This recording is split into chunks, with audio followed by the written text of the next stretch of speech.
Very good morning and welcome to Machakos County, County number 16, formed in March 2013. And welcome to the first Athletics Kenya cross-country meet of this season, live from the Picture Square, Machakos County. And of course, we are at the Machakos Teachers College. Today we gather on this challenging and wind-set course here with the spirit of competition and of course expecting breathtaking action here. And of course, on your screens right now is the first event of the day. And we kick off this exciting season of the Athletics Kenya. And all athletes here will be vying for the top positions, laying the groundwork for the journeys to the National Cross Country Championships early next year. Kenya has a rich legacy of cross country with the likes of Paul Tergat and double Olympic champion Beatrice Chebet, inspiring the new generation of runners. And here today we'll be seeing who is going to emerge tops. And of course, these athletes have the determination and unparalleled talent to make sure that they at least achieve what they want to achieve. Welcome aboard. Let's witness the birth of of a season filled with promise and passion. My name is Greg Mulemi, and I'll be taking you through the day on this beautiful, beautiful course. Of course, it's very windy here in Machakos, and of course, we've witnessed so many beautiful scenes out of this country, county. Of course, the Ikweni and Ngwani River south of the Machakos town draining into the famous Athi River. And of course, talking about Machakos as an area of 5,993 square kilometers, and it is 1,138 meters above sea level. It was formed, as I said earlier, in March 2013. Following the devolution. And of course, today being a windy and chilly morning here, we expect 90% chances of rain on this day, with temperatures of the increase in the prize money, with the winner in the senior category expected to take home a total of 50,000 Kenya shillings. The winners will take home 50,000 Kenya shillings, and in the junior categories like that one, like this we are witnessing now, the winner is expected to walk home with 30,000 Kenya shillings, with the second place 20,000, the third place 15,000, with the fourth to 10th position earning at least earning each 10,000 shillings. So it's lucrative, it's more enticing, it's more attractive, and it's more of something we've been wanting to see in the athletic scene, and this is just the beginning of great things to come. In the relays, of course, the winners will pocket 40,000 shillings, with the second and third place 30,000 and 20,000 shillings respectively, and the winners in the senior categories will pocket 50,000 shillings, both men and women. 50,000, sorry, then 40,000 for the second place, with third place bagging 20,000. So is the fourth place. From position 5, 15,000, and from position 6 to 10, each will walk home with 10,000 Kenya shillings. Remember the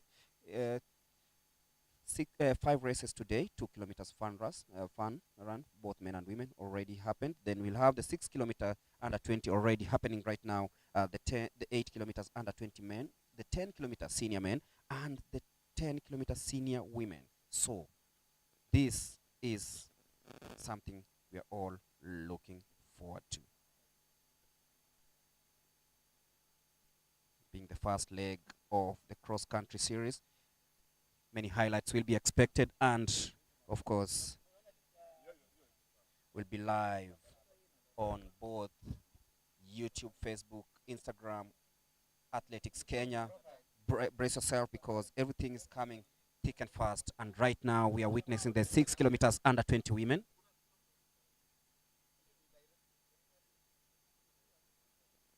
Right now, these are the ladies competing in the under 20 category. Currently in the lead is Florence Chepkoech, born in 2007, representing the Lemo Tit Camp. 6-kilometer race now taking shape. It's now 3 in the lead. Just about getting past the rest of the field. But journalist just on my right, trying to capture the best images, because this is just the beginning of the Athletics Kenya season. Of course, plenty of actions expected. And after this, we'll be headed to different counties for this Athletics Kenya cross-country series. We'll be in Kapsokony on the 26th of October, that is next weekend, before heading to Bomet on November 2nd, or Kalau on 30th, Kisii in December, and of course Iten in January. So brace yourself, because everything will be coming to you live, courtesy of Athletics Kenya TV, both on YouTube, Facebook, Instagram, and Facebook. And Chepkoech still in the lead in this 6 kilometers under 20 women. There you go. It's now 4 athletes battling it out. This one, Chepkoech falling into second place, and right now Yvonne Chepkoskei from Central currently in the lead, just ahead of Florence Chepkoech.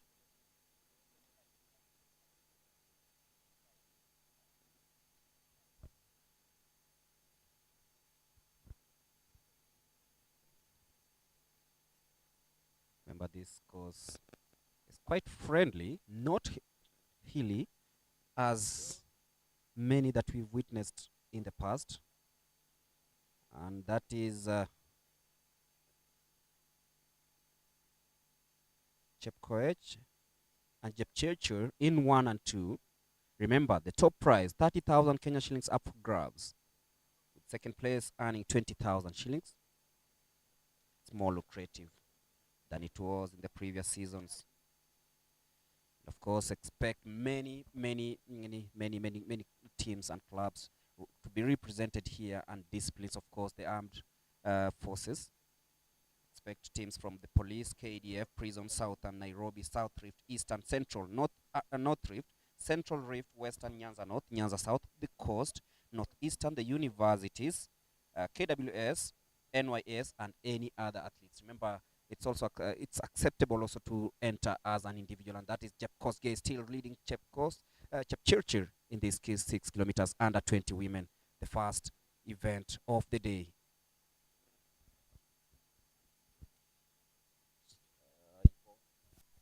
Leading is Yvonne Chepkoskei from Central, and then in second place is Florence Chepkoech from Lemotit, as they head towards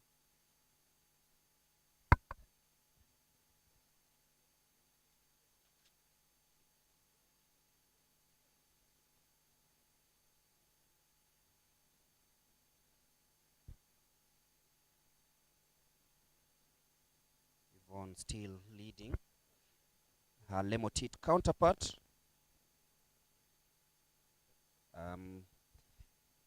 Yvonne Chepkoskei from Central still in the lead, just ahead of Florence Chepkoech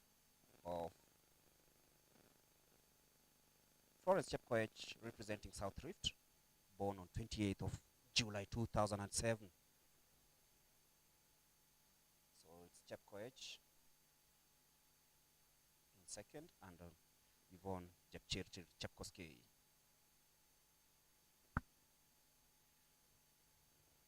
Because there were 4 nights reduced to 2, just trying to locate the third athlete in this one, because they've created quite some distance in this one. They look really strong behind the goalpost. So of course it's not a football match, it's a cross-country event, and the first of its kind. So it's Yvonne in first and Chepkoech in second.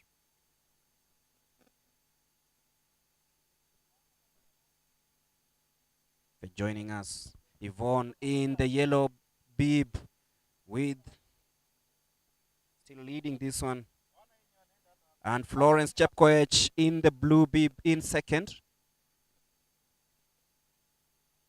It's not all about the prize money, it's about the top honors, because It will help kickstart their season really, really, really nicely. And in third, of course, will be checking out in a few, but it is Yvonne still in the lead.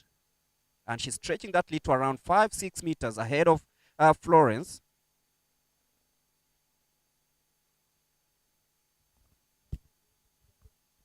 Florence Chepkoech, of course, representing South Rift, and Yvonne representing Central.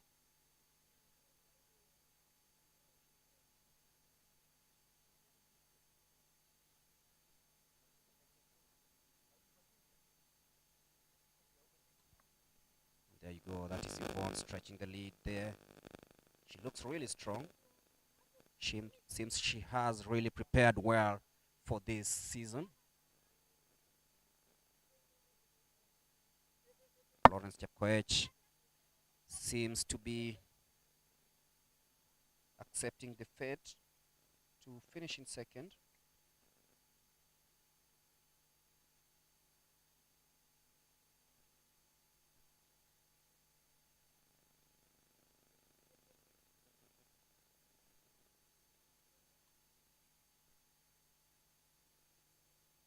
Yvonne Chepkoech is still leading there. You can see other athletes who are also waiting for their turn to get into action, looking closely and watching at every single step. Yvonne is striding away from the rest, stretching that lead and ensuring that she's way, way, way ahead of Florence Chepkoech, who says, no, hang on there, I still got this. And she's trying to close in very, very nicely. Now it is a 1-2-3 situation, separated with around 5 meters each.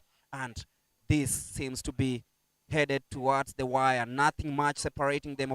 But of course, you never know what can happen. Yvonne looks really, really strong, stretching that lead, coming in, and she looks really strong, just passing by.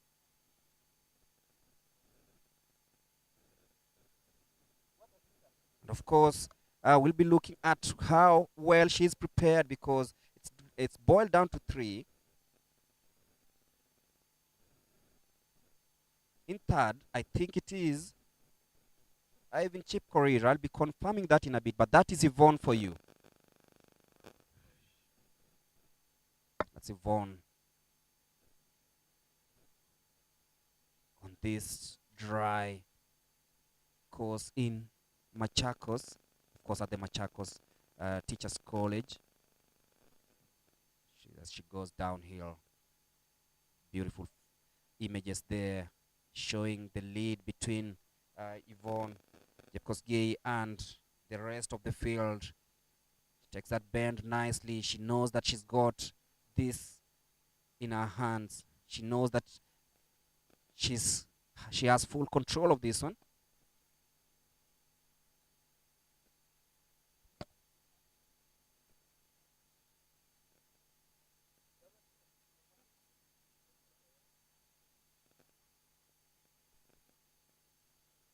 Yvonne Chepkoech born in 2006 and shows signs of what we expect to see from her this season. She takes that downhill trajectory, running really nicely. Look at the technique she's using, something that tells you that she was well prepared for this one. Bar the windy situation, bar the cold weather here in Machakos, Yvonne Chepkoech knows that she has what it takes to make sure that she gets to the podium as the best finisher in the 6 kilometers under 20 women race.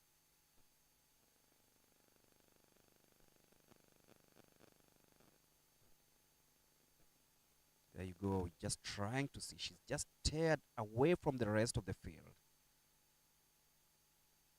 You can see the distance between her and the rest of the field is massive, it's huge. And she's determined to make it even bigger. Just like the way she takes those bends. It's like she's mastered the course. Although she comes from Central, nothing is barring her from exploring and ensuring that she does what she does in a unique fashion. And Yvonne Chepkoech is the person we are talking about. The under 26 kilometer race that is almost done here. But Yvonne Chepkoech, and of course those are beautiful images of the track the course officials, of course, here at the Machakos Teachers College, and that is um, Yvonne Jepchirchir Jepkoski running downhill. She's just torn the field apart. She seems to have no company, and you see these are signs of an athlete that is well prepared for the season.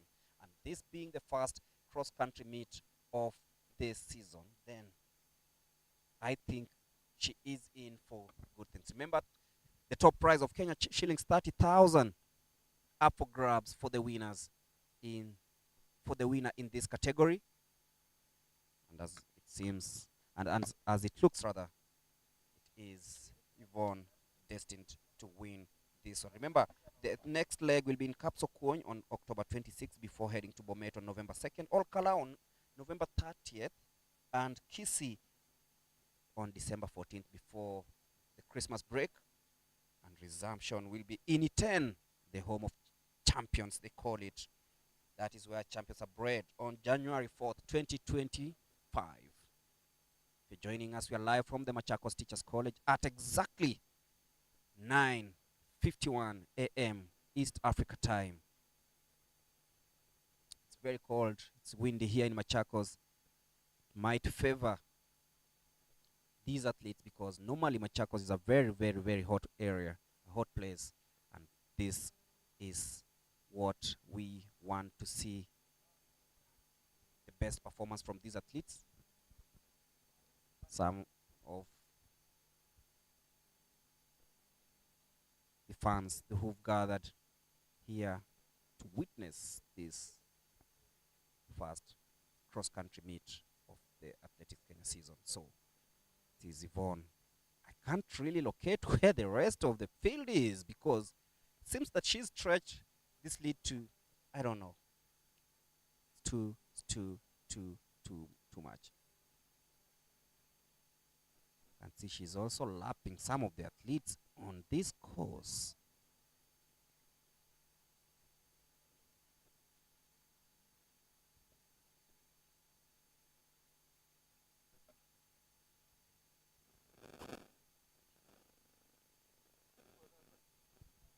And that's yet another good image showing the distance between Yvonne and the rest of the field.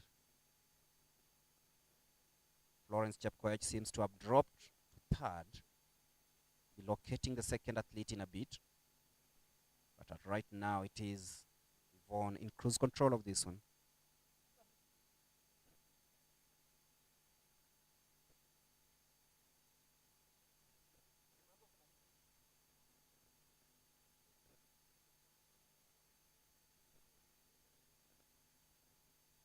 That is Yvonne just toying with the rest of the field as she takes that stretch.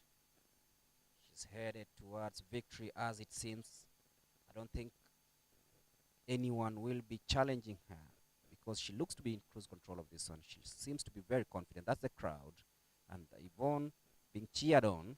And this, remember after this we have the 8-kilometer under 20 men race.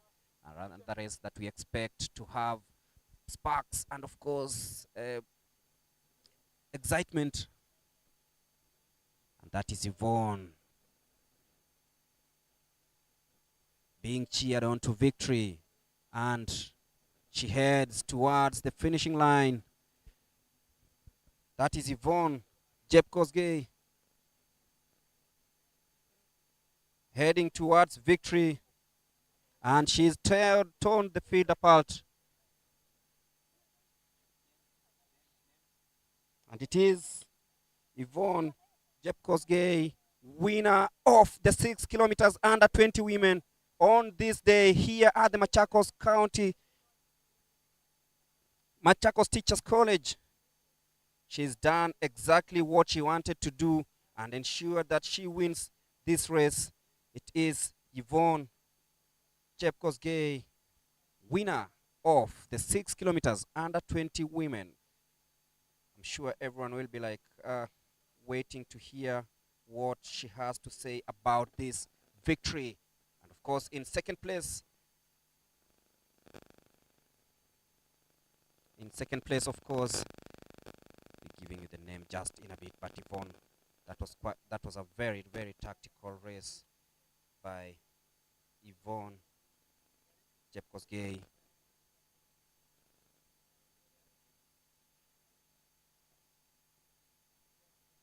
And of course, in second place,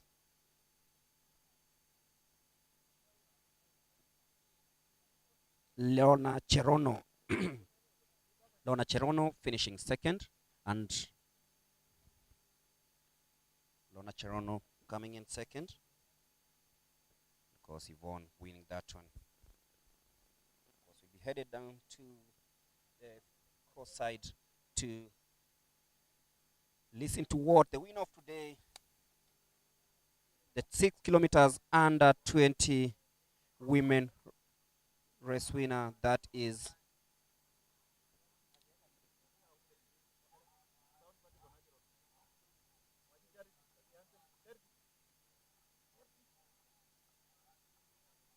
wait for Charity.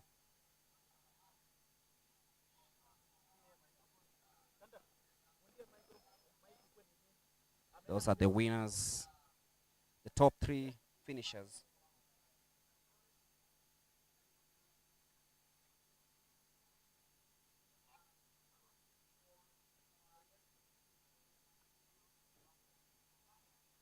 The winner, Yvonne Chepchirchir, Leona Cherono, and of course, Florence Chepkoech in 1, 2, 3 finishes. So Leona coming in second. And over to you, Charity.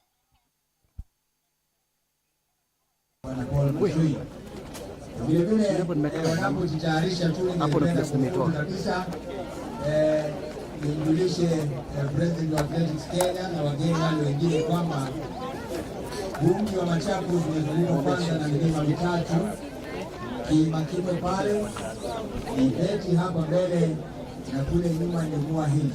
Hiyo ndio milima ambayo imezunguka Machakos. Vile jina hili la Machakos limetokana kunako mwaka 1889. Line 1 nimeweka kwa input 1. Kulikuwa hakuna security, hakuna lolote, lakini serikali ya Uingereza wakati huo koloni zilikuwa second place finisher. Kwa majina unaitwa nani? Leona Cherono. Leona Cherono. Unatrainia wapi na ulikuwa umejitayarisha vipi kwa hii mbio ya leo? Nilikuwa nimetrainiwa Loitoto kambi ya Magnolia. Kwa hii cross country pengine target yako ilikuwa nini? Ilikuwa number 1. But kiwanja tu ndio ni mbaya. Ni pande gani umeona ikiwa mbaya kidogo? Ni hapa.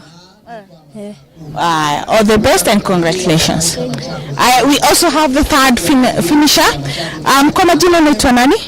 Kwanza kabisa wacha nimshukuru Mwenyezi Mungu kwa maana ameniwezesha hadi nikuwe namba 3. Kwa majina naitwa Florence Chepkoech. Natoka Lemotit Camp under coach Paul Keme. Florence, kumekuwa na wanariadha wengine chipukizi wamepitia hiyo kambi ya Lemotit. Pengine tuambie mpango wako ni gani? Mpango yangu sasa niende ning'ang'ane kwa mazoezi, nipige speed walk na ning'ang'ane kabisa kutrain ili wakati naenda race nyingine niko sawa. Nashukuru coach wangu kwa program ananipeanga inashikana na mwili yangu. Asante. Ukisema program races zingine zile unaenda, pengine tutakuona kwa track? Utakuwa unakimbia race gani? Nitakimbia kilo 1500. All the best and congratulations. Thank you. Katika nafasi ya kwanza, nafasi ya pili, nafasi ya tatu hadi nafasi ya 10. We had Florence, we also had the lady here next beside me. Well, we have finished the 6 kilometers race for the under 20. We're hoping to have them next. We also have to go back to the interview for the athlete for the first podium finisher.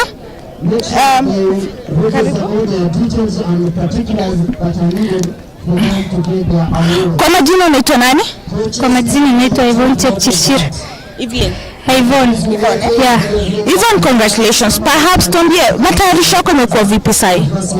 Matayarisho yangu niliprepare vizuri this cross country meeting, first meeting season ya cross country, because napenda cross country sana. Most huwa na perform vizuri kwa cross country, that's why na prepare vizuri for the second meeting E10. Yeah.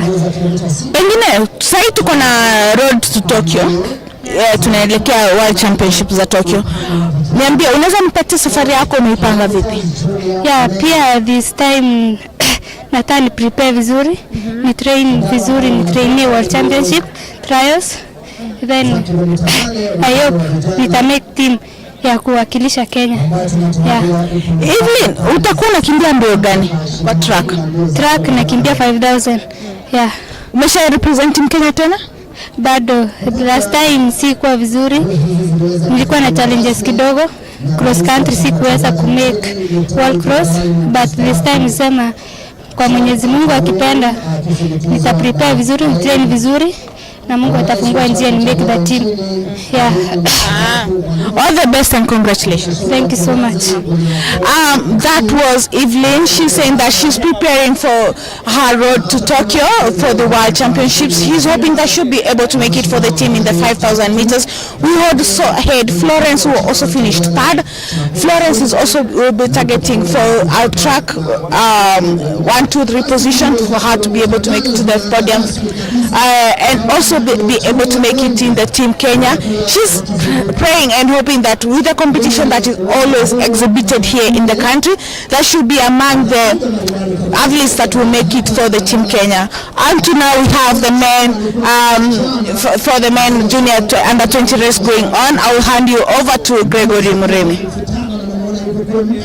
Charity, and this is the 8 kilometers under 20 men, the second major event of the day here at the Machakos Teachers College, and quite a crowded field here of athletes, each aiming to at least get to the podium. And as we heard from the winners and of course the podium finishers in the 6 kilometers under 20 women, everyone is prepared for the season. They've said the coaches have done a great job in ensuring that they are in for this one. But now we are talking about the 8 kilometers under 20 men. Of course, I'm looking at a field of close to 119 athletes. This is going to be very pulsating because, you know, this is always very, very competitive, and Kenya has always done great things in this discipline, both nationally and internationally. And you can see now the men who are the boys aiming to be men, trying so hard to ensure that they get into the boots of the greats that have come from this country in cross country, the likes of Paul Tergat, the likes of Caleb Ndiku, who's also done the Machakos County proud, the likes of Patrick Macau, the greats that have also come out of this county. This is the 8 kilometers under 20 men event, and we are live from the Machakos Teachers College.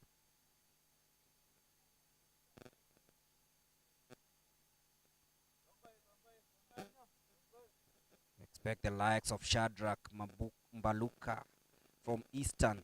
The homeboy will be trying to ensure that he reigns supreme in this one. The likes of Yigon Emmanuel, Julius Nzioki, Patrick Matuya. Quite a rich field of athletes here. Nothing separates them up to this moment as they take the beautiful course of the Machakos Teachers College.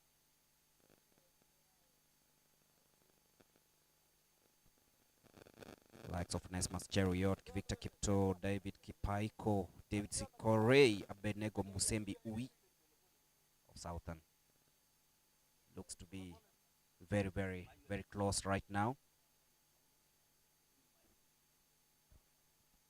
The lead is Simon Mayoa, an athlete from West Pokot. Look at his stature, very strong, and look at the strides he's taking in these early stages of this race. Looks really, really strong, and look at the physique, look at the composure. Simon Mayua from West Pokot, informed by experienced coach Boniface Tiren, who tells me that this is a boy to watch. Still very early, but then look at how crowded the first I can say 25 positions are. Nothing much to separate them. That is Mayu still leading the rest of the field. I hope he's not pace setting, but is in here for business. Because up for grabs is 30,000 Kenya shillings for the winner, 20,000 for second place, 15,000 for third place, and 10,000 from fourth to 10th.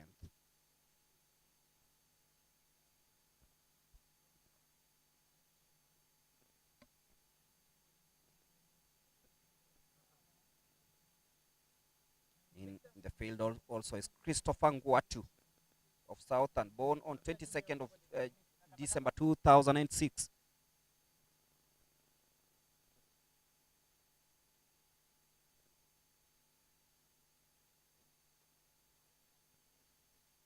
Those beautiful images coming out of a very good and able production team here working here for Athletics Kenya on this day.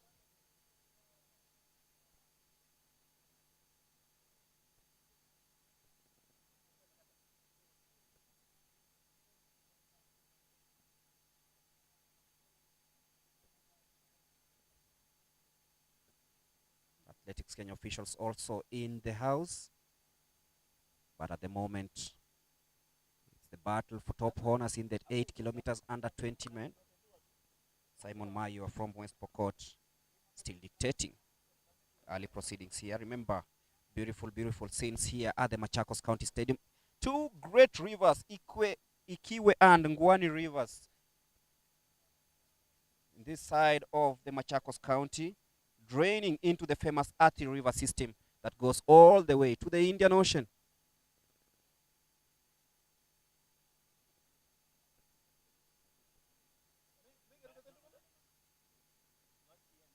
Also expect the likes of Reynold Cheriot, Lilian Odira, Santa Phyllis Chebet, Abel Kipsang, Winfred Mbide, Naomi Korir, Bethel Kiplagat, Atanas Kioko, Kipngetich Ngeno to be participating in the core events later on. But this is the under 20 men race, and Mayu are still up there with a group of athletes who are also aiming to ensure that they get to the podium.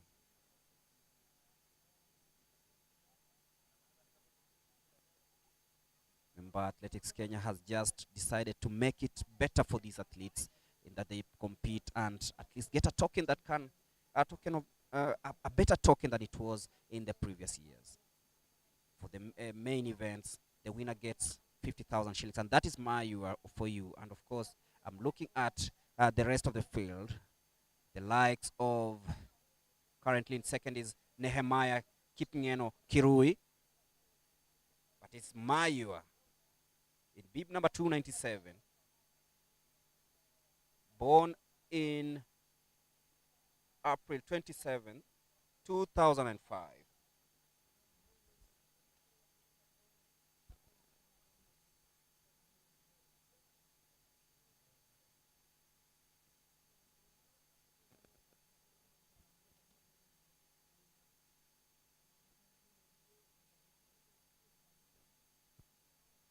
Nehemiah Kipngeno Kirui in second.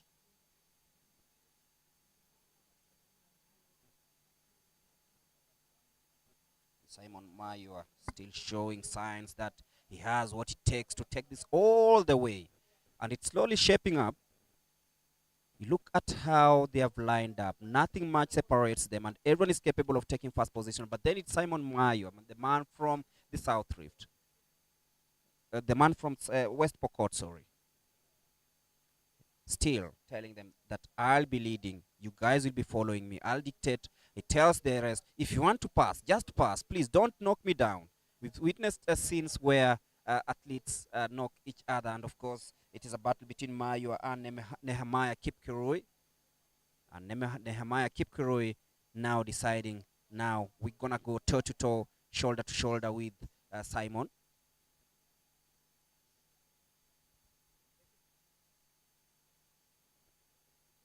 Is the second event of the day. Remember, after this we'll have the 10-kilometer senior women race, and then the 10-kilometer senior men, before ushering in the relays for both men. The relays mixed relays that will be the last event of the day. But right now, it is the under 28-kilometer race. If you're joining us, we are live from the Machakos Teachers College, the first Athletics Kenya cross-country meet happening here, and you're getting all the action on all social media platforms of Athletics Kenya.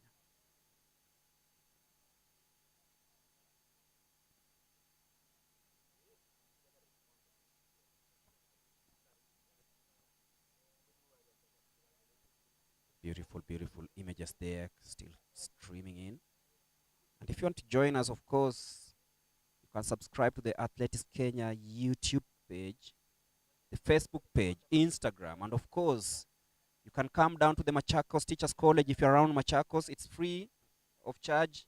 You can see a capacity crowd already witnessing the marvel and the spectacle here at the beautiful course that also held a track event yesterday.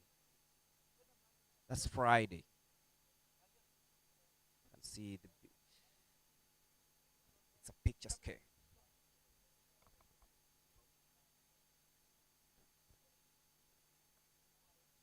It's now Nehemiah Kipkirui leading there. You are now dropping a little bit. It's led for quite some time in this race, but now it's Nehemiah Kirui from South Rift leading the pack.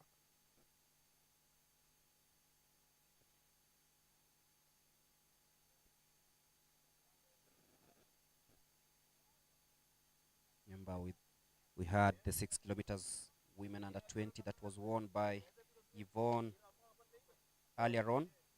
And this is the under 20 men's race. Later on, we'll have the 10 kilometer senior men and the 10 kilometer senior women.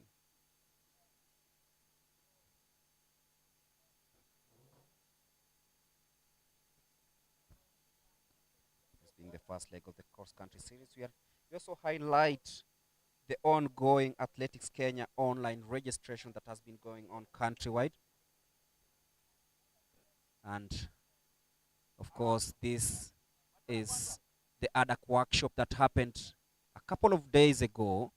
And these are just things that Athletics Kenya is doing to ensure that there is transparency. There is, of course, reduced cases of doping in the country. And of course, the online registration that has been going on has really, really helped, of course, profile these athletes, have their data, and of course, teach them on what they're supposed to do, conduct themselves, and of course, have themselves ready for upcoming events, both locally and internationally. Kenya being a country that is in the A category by WADA, this is something that is very, very, very progressive to ensure that at least we have athletes that really understand what it takes to run clean. And Athletics Kenya, in conjunction with ADAC, have also ensured that this is something that has happened without a hiccup. So the Athletics Kenya online registration has been going on, and it is something that will go on for quite a while, and it will help reduce cases of doping that have been on the rise in the last few years. And we also take this moment to eulogize the late Kipyegon Bet, former under-20 champion, the 2012 world bronze medalist in London, Clement Kemboi, African champion in 2015 in the steeplechase, and of course the late Samson Kandie, a marathoner who passed away just a few weeks ago. So the three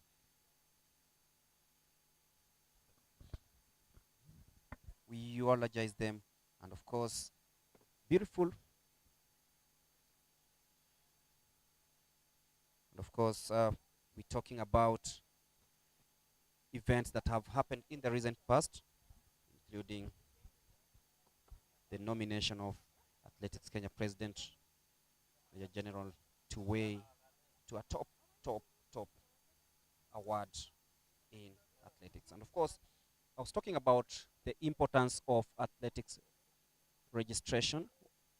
It will help the athletes have a track to what they are doing. But we want to see it is still Nehemiah in the lead. It's Nehemiah Kipngeno Kirui in the lead with Dennis Kipkoech Kemboi.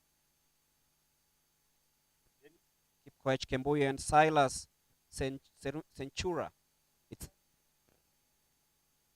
Silas Centura in third. Silas Centura. Yes. And of course, Nehemiah Kipngeno Kirui now in second. And Dennis Kipkoech Kemboi. Yes. And of course, they seem to be coming from the same team. And in fourth place currently is Nelson Mapi of Southern. Nelson Mapi of Southern.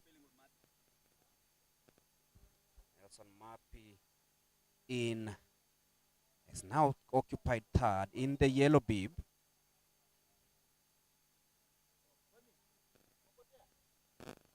So it's down to 4 in this 8 kilometers under 20. 8 kilometers under 20 men. The 6 kilometers women race happened earlier on.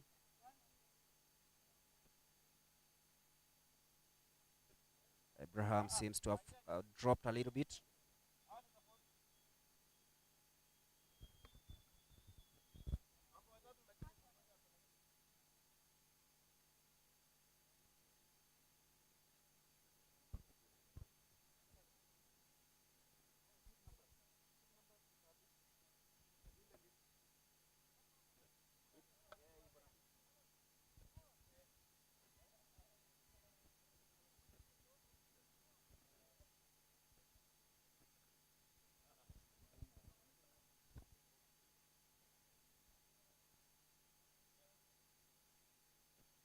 At the leading pack, of course, the moment Mapi in second.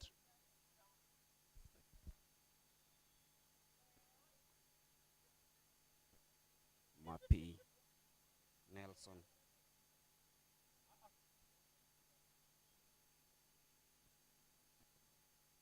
Nelson Mapi in second currently.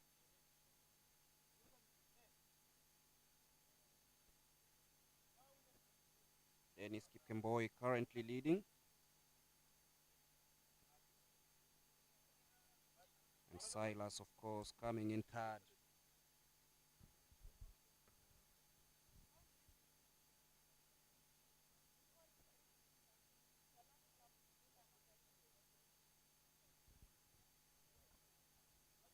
Dennis Kipkemboi, Nelson Mapi, and Silas in that order currently. Silas Centura.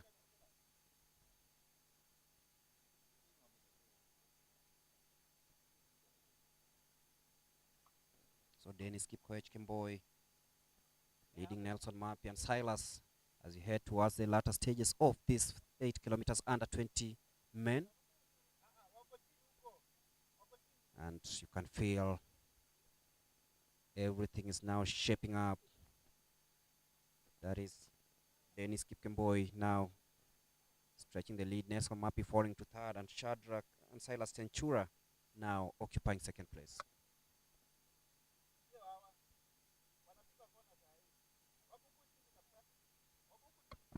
And if they're joining us, that is Dennis Kipkemboi leading Silas Centura and Dennis Mapi in the top 3 positions. And it is happening here at the Machakos Teachers College, a place where the first athletics meeting. Dennis Kipkemboi still in the lead.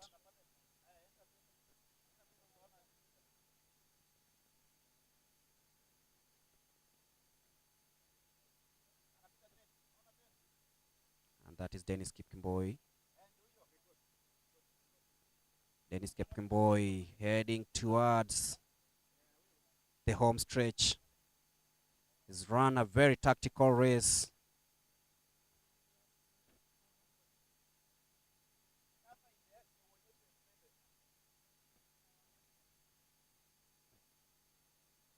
And that is the last lap of this race. And Dennis Kipkemboi looks really strong. And he knows he's got this one. He has a very, very healthy lead. And he'll be claiming victory in this one.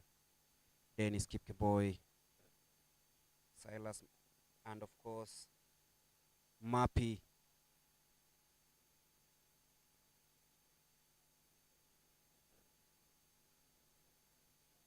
Simon Mayo, I'm informed, participated in the 5,000 meters yesterday, and he's had a very, very, very good day also. But that is Dennis Kipkemboi.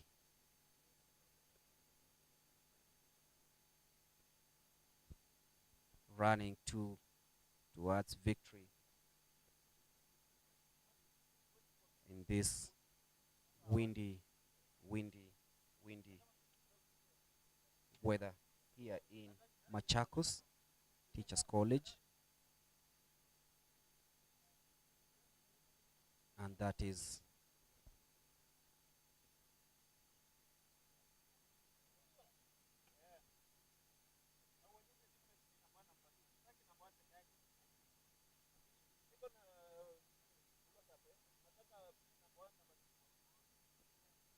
Dennis Kipkemboi is enjoying that lead there at the moment. Dennis Kipkemboi, of course, the winner will receive 30,000 shillings.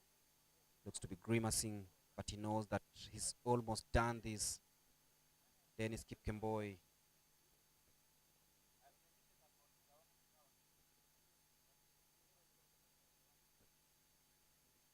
Of course, there's a tree planting exercise going on here at the Machakos Training College. It's part of the campaigns initiated by Athletics Kenya. Dennis Kipkemboi, he knows that he's almost home. He knows that he has what it takes as it goes downfield, just ahead of Shadrach. Mappy now in fourth.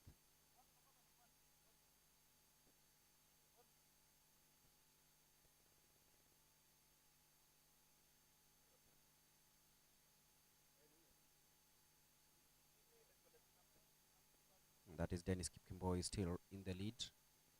I don't think, unless something happens, he's being cheered on by one of his colleagues. They know what is at stake. They're cheering him on. Yeah?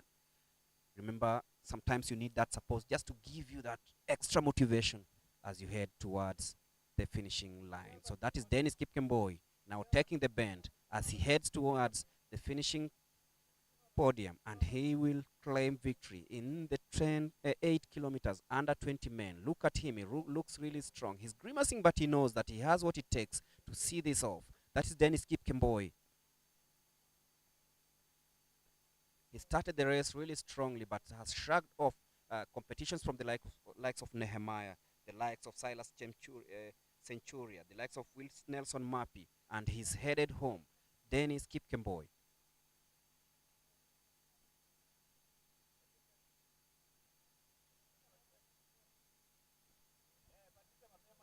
Remember, after this, we'll have the senior 10 kilometers women and the senior 10 kilometers men's race. And that is Dennis Kipkemboi.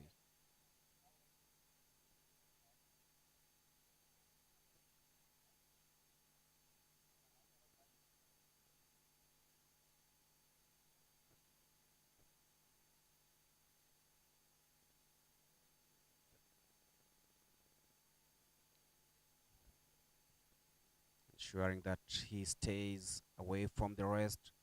Dennis Kipkemboi. Remember, this is the last lap of this 8-kilometer race. A race that determines your endurance. Early days though for these athletes because these are the first events of the season. But then beginning the season on a high sometimes gives you an edge over the rest, and of course gives you the confidence to tackle every race that comes your way, every competition. Remember next year, the Tokyo 2025 World Athletics Championships will be held. They will be staged sometime in September. Some of these athletes have ambitions to be there, but it all begins with these cross-country meets that are happening. And this is the first one happening here at the Machakos Teachers College.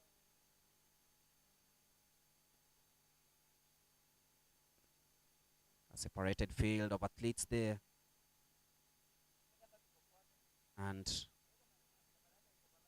trying to locate where Kipkemboi is.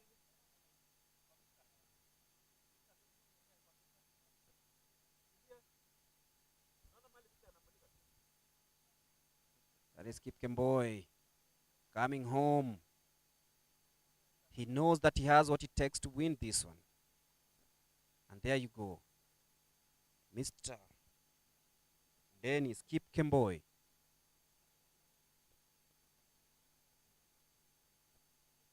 He is now going uphill, and he knows that he is almost there. He's being cheered on. That is Dennis Kipkemboi coming towards the home stretch. He has no competition now. What he has is the tape, and he'll be the winner of the 8 kilometers under 20 men's race and the winner of 30,000 Kenya shillings courtesy of Athletics Kenya during this first weekend of the Athletics Kenya cross-country meet happening here at the Machakos Teachers College. And that is Dennis Kipkemboi heading home to win the 20 kilometers under 20 men.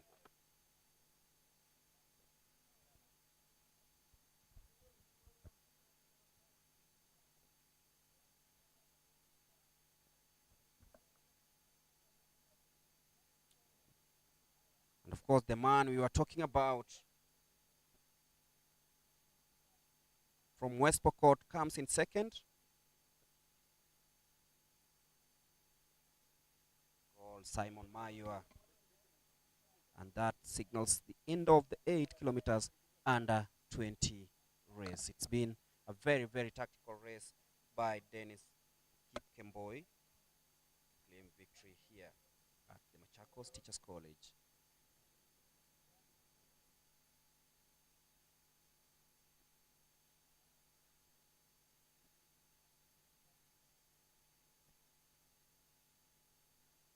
Waiting to hear what Dennis and of course Simon Mayo will have to say about the race, and of course the cause and their determination to finish it in style.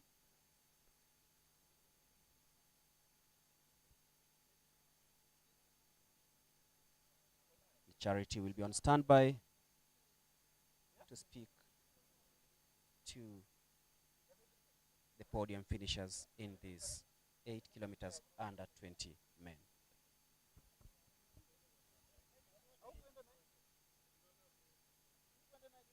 Remember after this we'll have the 10 kilometer senior women race and the 10 kilometer senior men's race. The winner pocketing 50,000 Kenya shillings. Charity, if you're ready, you can take it away.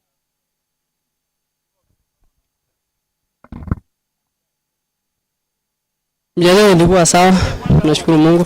Juu nimeona yangu yote. Wanaume si rahisi.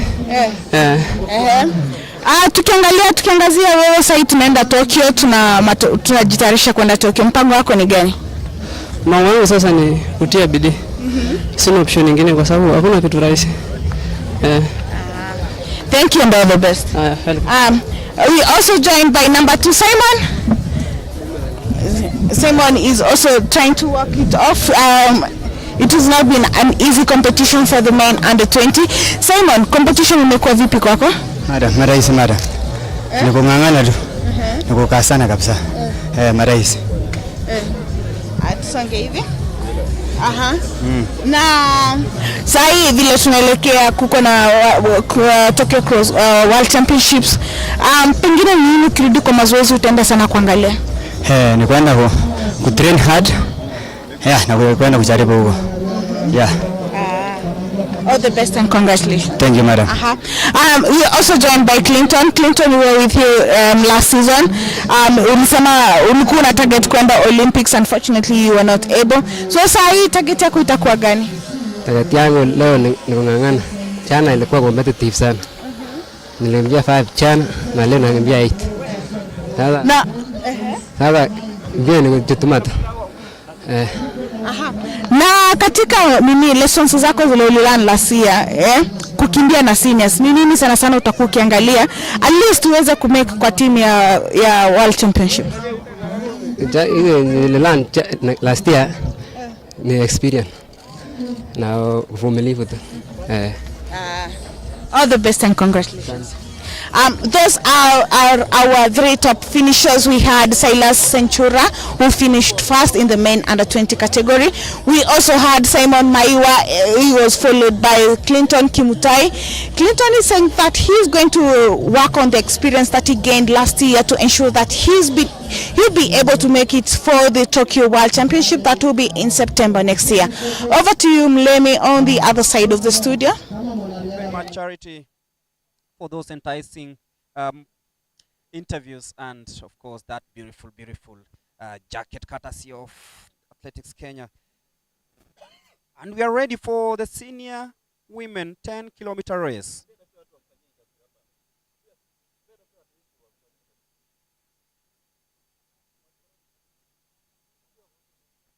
Of course, the major topic being Race to Tokyo 2025. Will you be ready? Will we be ready? Will these athletes be ready? Of course, they will be, because this is just the beginning of a great season that is anticipated. And you look at how the athletes have put their performances here, then we know that we are going to have a great performance in Tokyo during the World Athletics Championships next year.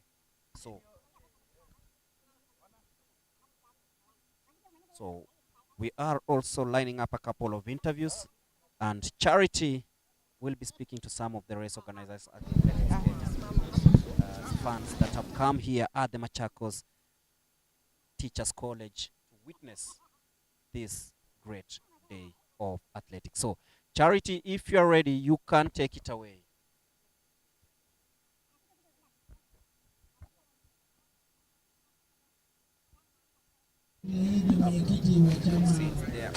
Machakos County number 016. You can see the beautiful hills, the rivers, the valleys.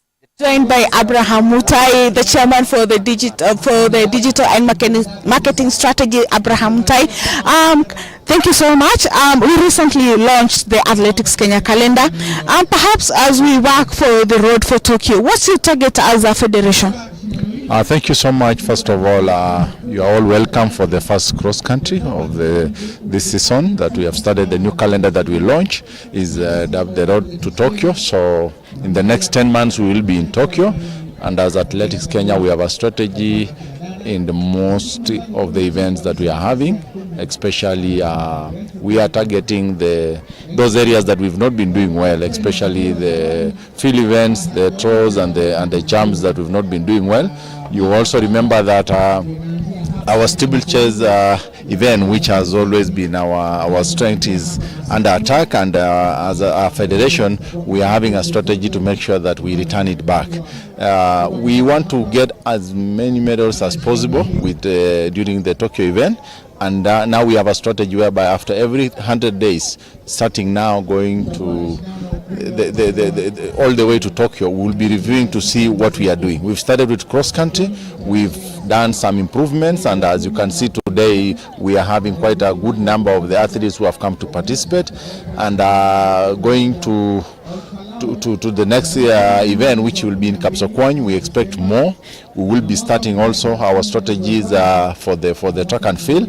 We are now very soon meeting the coaches, meeting everybody around the athletes, so that we are all able to understand how we are going to make and get more medals. Our idea is to be on the top of the world in terms of the medal table that we'll be having in Tokyo, and we want to ask for support from all quarters. The government is now supporting us. We want also our sponsors to come in. Remember, when we were launching our calendar, we had all our sponsors being asked to come and understand how things are doing, and we are happy that most of them now are coming in. They will be joining us during our cross country. They are now joining us during our track and field events, and we will be having many strategies that will take us to Tokyo, and in Tokyo we will be sure that we are going to get more medals. We have former athletes like Ezekiel Kemboi. Now that you've mentioned the steeplechase athlete, we have Ezekiel Kemboi, the former Olympic champion and world champion. What impact have the former athlete played? What is the impact of their role in the reclaiming the title back to Kenya? I want to say that those former champions are joining our technical team and our coaches to understand why things are going the way they are, and from their experience we are able now to relate and be able to come up with a strategy that it is holistic. Remember, they are the one who did it, and they brought a lot of medals to this country, so we want to understand how things are changing and what needs to change also when it comes to our strategy as a federation. We want to say that we are involving every category. We are involving because we are no longer looking at the general events. We are now taking events in terms of sprints. We are short races. Then we are also looking at long races, because remember, 10,000 has been very elusive for us. We are also looking at the marathons, because marathon should be one of those areas that those are sure medals that we need to really sit down and strategize and make sure that we get the first. The marathon medals are the ones that we need to sweep all the available medals. But what we are saying, that remember also other countries, especially our neighbors, Ethiopia, are coming for those medals. So we also need to understand how do we make sure that we have the high chances of getting those medals. So involvement of champions is something that we are now using it. We are talking to them on this strategy, so that once we are able to launch this strategy, especially on track and field, it is a strategy that all of us have contributed to it. And as a head of marketing and digital strategy, I want to say that right now we are here and we are looking at the changes that we've made. On the prize money alone, a lot of things have changed, because remember, the cross country, we've improved our prize money, and we've seen the athletes are coming. On our doping strategy that is happening now, the enhanced program for the doping, it is now giving good results, and we can see now that whoever is running, we are sure that whatever he is doing is something that we understand. So everything, all systems go for athletics, and I want to assure Kenyans that by the time we will be in Tokyo, we will be sure that we will have exploited all the areas that we wanted to, and make sure that we come back, with good results. Thank you so much, Abraham. See you. I'll hand you over to Gregory Muremi, but as he handles the women 10-kilometer race, the senior event. But before I hand over, that was Abraham Mutaito, the Athletics Kenya marketing and digital strategist. He was talking about the reviews that they'll be making after every 100 days before the Tokyo World Championships, and he also spoke about the influence that former athletes have on the current athletes, and the performance enhancement and the performance expertise that they're going to be giving us. Over to you, Mlebi, and as we continue with the women 10-kilometer event.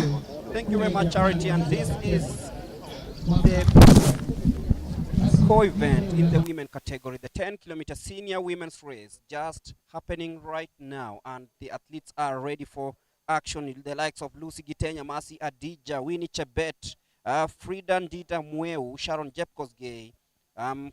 This is a race that promises a lot of action, and of course competition. You look at the likes of Maureen Jemutai, Toro Itich, Cynthia Chebet Chesebe, Esther Chemtai, Doreen Nkanoni. This is the senior women 10-kilometer race. Right now, we are going to talk about athletes that have what it takes to call themselves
titles in the race. So it is something that excites Kenyans, and we are here for the senior 10 kilometers women race. And of course, the women have made us proud, of course. And this is just the beginning of things. The likes of Lilian Odira, starting a pre-season here in Machakos, she knows that she has what it takes because she is the defending 800 meters champion. Winnie Chebet, very experienced in coming into this one.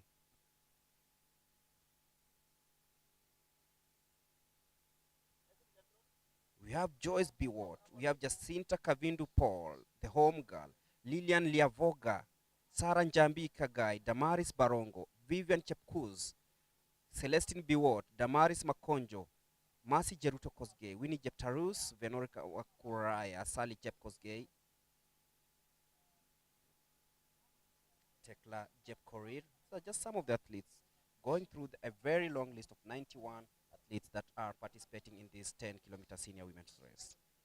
Sandra Phyllis Chebet Tuwei, another name that wants to stamp authority in this one. Remember, Sandra Phyllis has had a very good career, and she hopes that she is among the names that will be talked about when it comes to this day.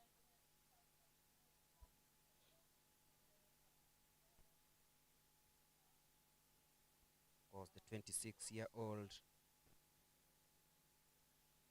will be aiming to defend her 10 kilometers title. Remember, she won it here last year, and something that bothers her, and she's admitted, is that she hasn't made that big impact on the international stage. Of course, as a senior athlete, she did it in 2015, claiming bronze in the 3,000 meters at the Africa Under-20 Championships, and finished 5th in the World Under-20 Championships in 2016 before settling for silver in the 3,000 and 5,000 meters during the 2017 Africa Under-20 Athletics Championships. And of course, her last appearance for Kenya as a senior, she finished 10th, a distant 10th, in the Africa Cross-Country Championships held in Tunisia last year. Sandra Phyllis Chebet now wants to make sure that she does what she did here last year, winning this leg.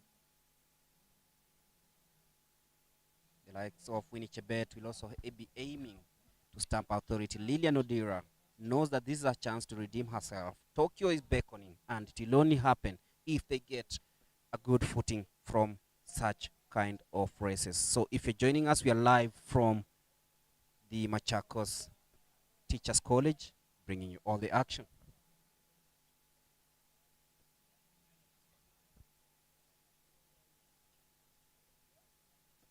And see Lilian Odira, the tall figure.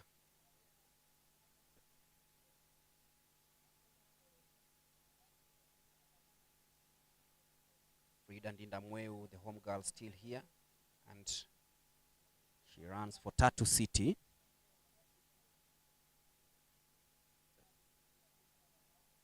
Nine athletes in the first batch. See the stewards, track judges, and of course officials in this one.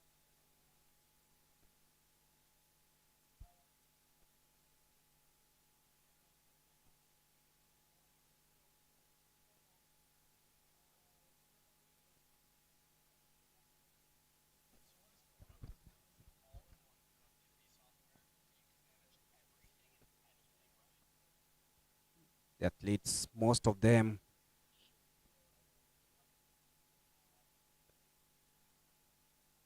ensuring that they stay close to each other, because you look at the leading pack, most of them are 400 and 800 meter sprinters. That shows you that maybe they're using this for endurance. Maybe they're trying this out to have at least a feel of what the new season entails. If you're joining us, we are at the Teachers College, Machakos Teachers College, and this is the 10-kilometer senior women race, and that is Sandra Phyllis Chebet dictating the pace earlier on.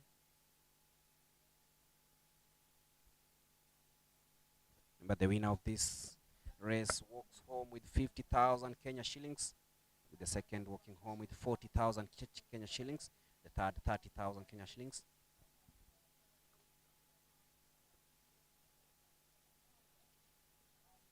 It's 20,000 shillings for fourth and fifth place, and from the sixth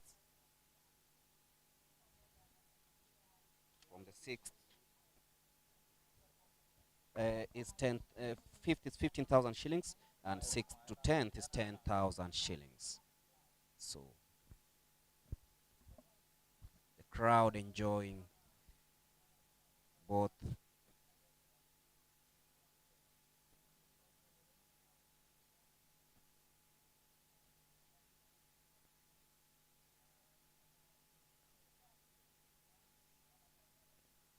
That's the leading pack on going downhill here at the Machakos Teachers Training College course. And it's now down to 6 from 9. The crowd enjoying both the young, the youth, and the age here at the Machakos Teachers College course. They're seeing the Stars who've just begun their season. We began the day with the fun race where most athletes who wanted to try out and have some fun did that. In 2 kilometers, both men and women, before ushering in the under 26 kilometers women race, and then the under 28 kilometer race. But this is the senior race for women, 10 kilometers.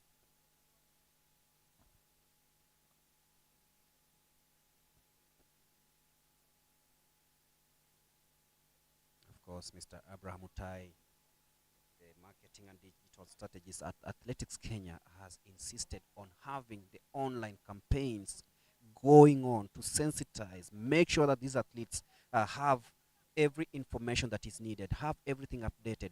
And the online registration has been a success so far, in conjunction with the Anti-Doping Association of Kenya, the Ministry of Sports, and of course Athletics Kenya. This is a well-coordinated campaign that has seen actually everything go according to plan, the plan Athletics Kenya has. And that is the leading pack in the 10-kilometer senior women race that is happening just as we head towards the business end of events here at the Machakos Teachers College.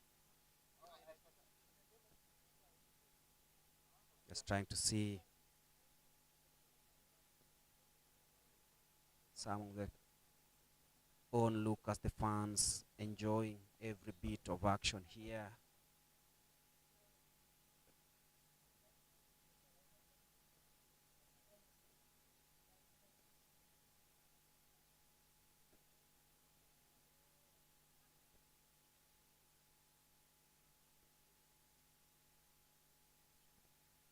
And that's the leading pack of this race.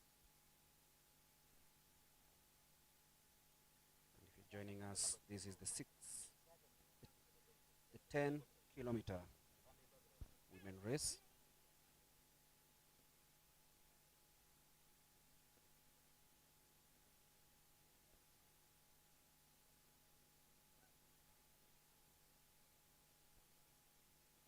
Sandra Phyllis Chebet dictating everything here now.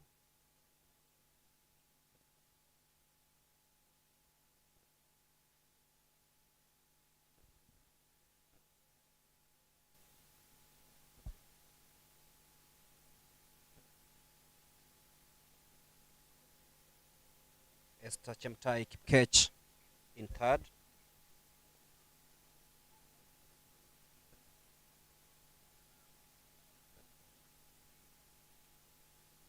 Sandra Phyllis Chebet, the defending champion, staying there and telling them, this is my course.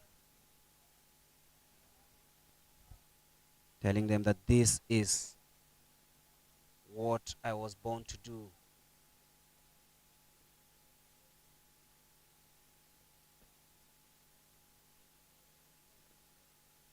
Anastasia Ndereba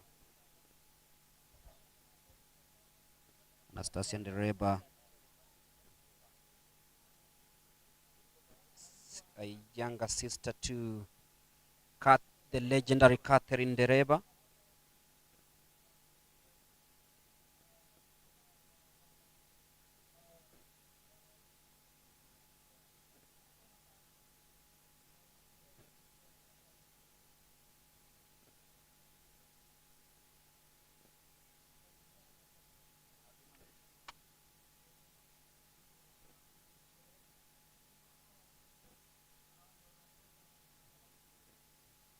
Esther Cherono of KDF still leading there.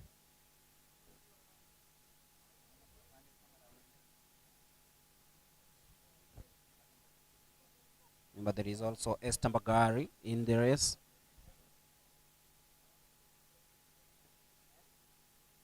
Anastasia and Dereba still dictating the race here with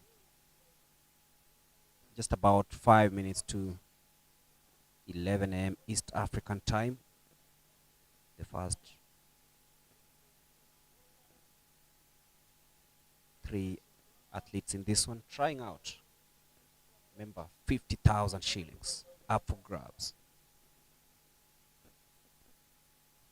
It's Chakwach in the lead. The Reba closing by. Those are the medics.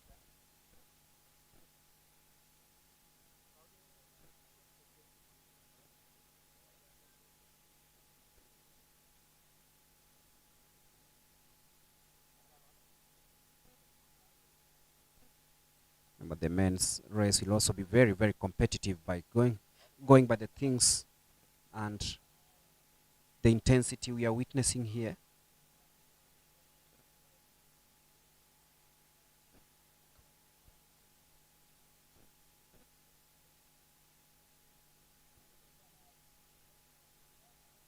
Mr. Cherono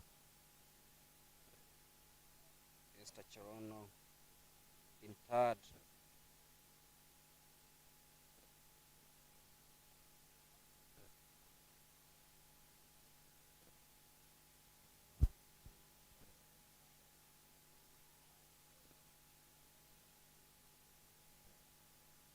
Some of the athletes also on the crowd enjoying niceties here at the Machakos Teachers College, but it's now down to 3, and that shows you everything is now shaping up. Now, who will stay on course to winning this one? Still early, but then everyone ensuring that they are well placed to have this going down to the wire.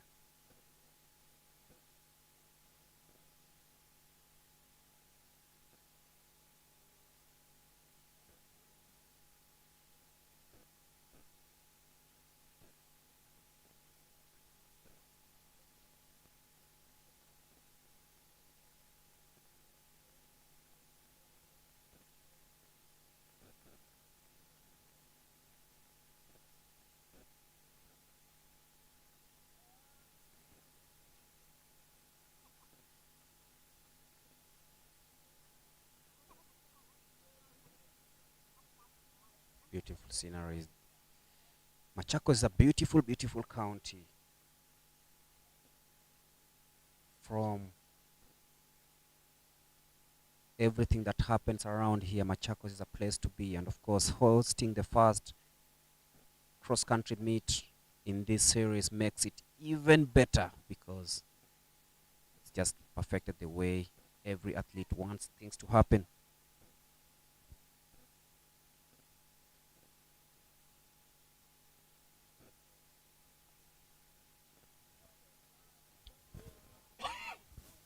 We'll also be giving you results from the previous races, and that is a very experienced coaching department there, led by Mr. Bonfast Tiren, who also happens to be the MC in this event.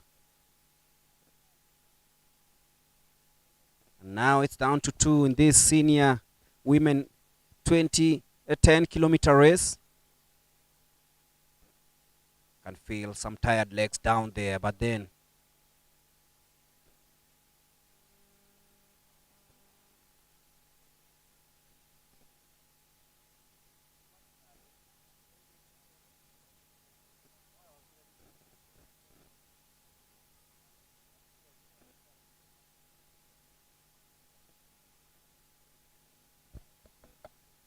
down to 2 in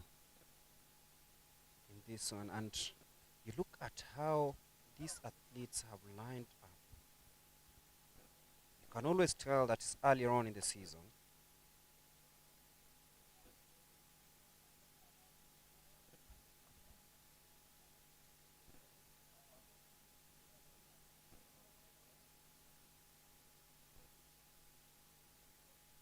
Maureen Jepkoech and Esther Chemutai in 1 and 2 as we head towards the business end of events. Almost half of the race done. Who's gonna shrug off competition?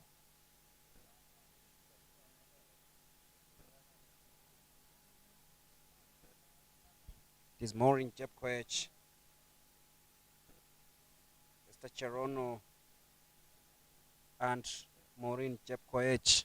It's a 1 and 2. They're now exchanging the leads and making it very, very interesting.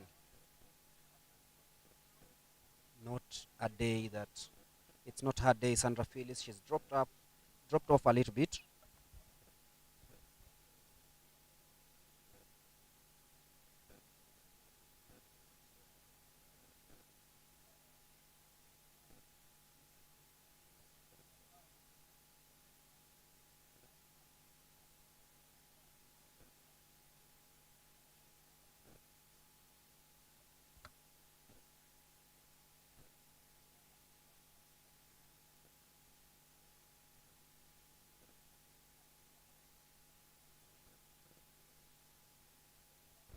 Is Maureen.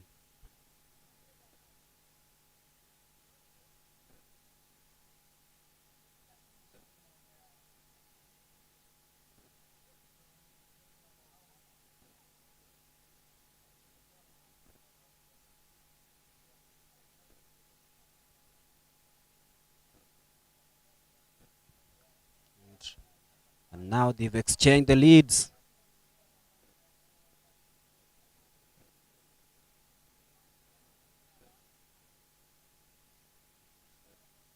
And it is a 2 down to 2.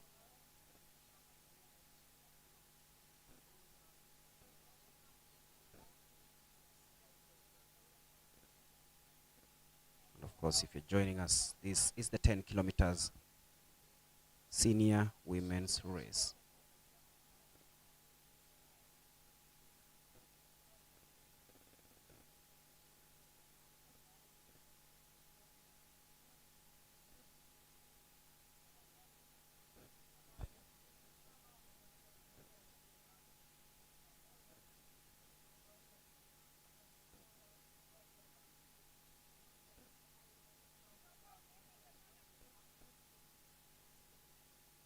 Plenty of goodies here at the Machakos Teachers College. Top 10 winners, of course, will be assured of walking home with at least a token in their pocket. 50,000 shillings the winner receives in this 10 kilometers senior women. So is the men's 10 kilometers senior race that comes just after this one.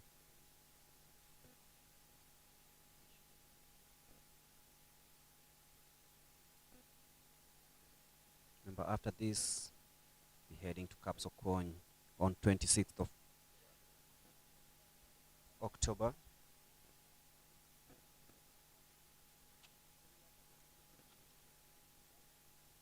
Before heading to Bomet on November 2nd, All Kalau, November 30th, Kisii, December 14th, then have the Christmas break before ushering in the E10 cross-country meet on 4th of January.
Now a 2-horse race.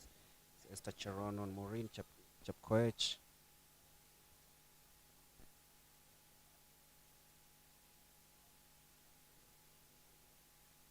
Likes of Maureen Odira really finding it tough here. The likes of Esther Mbagari finding it really tough. And this is the last lap of this 10 kilometers women race, the senior event, of course.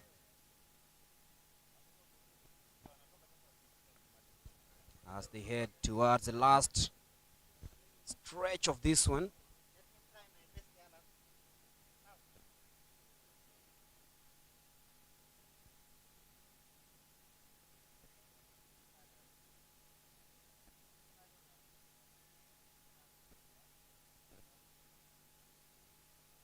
Can always see how prepared they were for this season.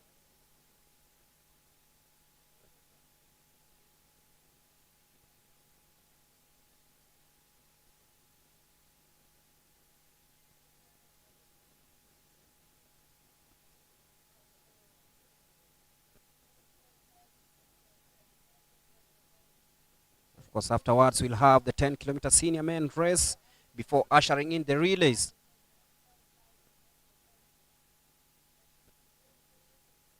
But now it's battle for first and second.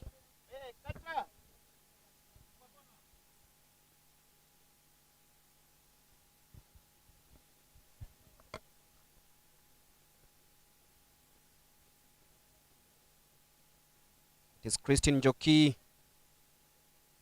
still leading.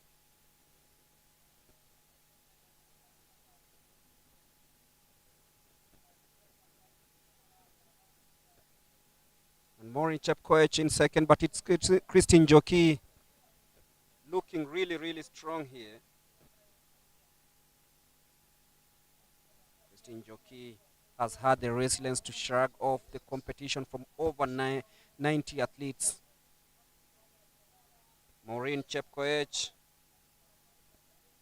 now in second as they battle out in this 6 kilometers senior women's race. Is Christine Njoki. She looks really strong, but then Maureen Chepkoech.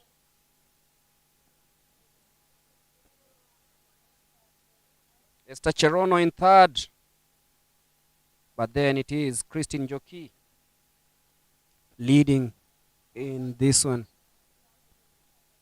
It's Christine Njoki right now.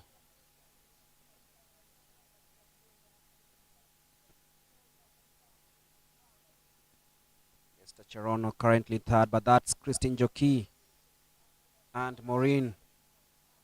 Christine Njoki doesn't want to surrender this one. She knows what's at stake.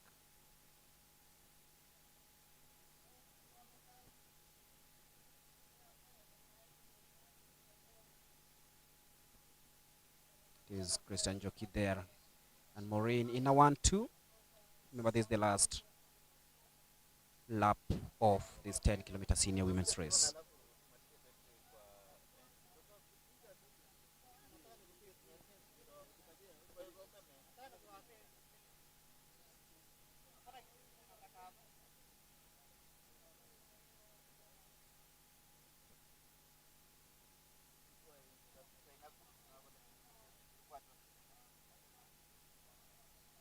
Maureen Chepkoech still holding second position. Christine Njoki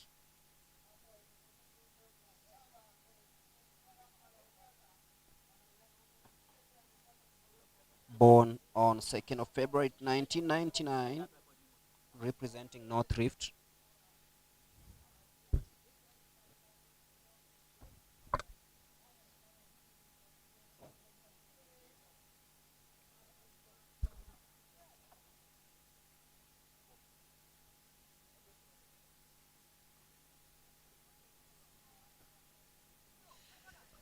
Christine Njoki is still leading Maureen there, and Maureen seems to be having the answers to every kick that Christine Njoki has placed in this race. Remember, it is the 10-kilometer senior women's race. If you're joining us, we're live from the Machakos Teachers College.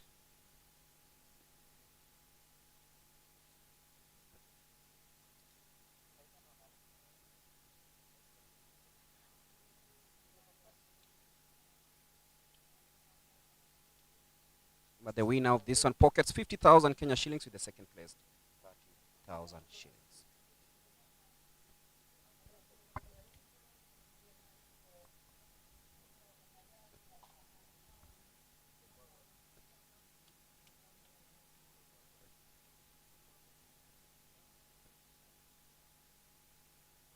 The two battling out for the top two honors, of course. Esther Cherono still in third, but it's a battle between Christine Njoki and Maureen Chepkoech. Njoki seems to be really strong. Every time Maureen asks a question, Christine answers it. As they head towards the last kilometer of this race.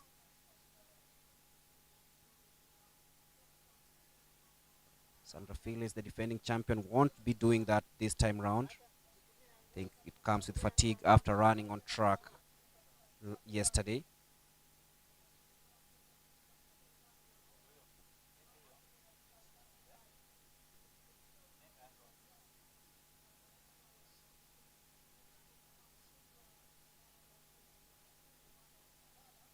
And Maureen and Christine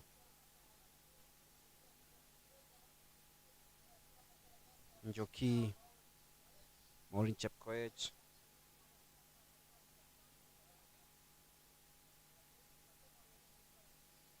Esther Cherono in third, but then it is a battle between Christine Njoki and Maureen Chepkoech.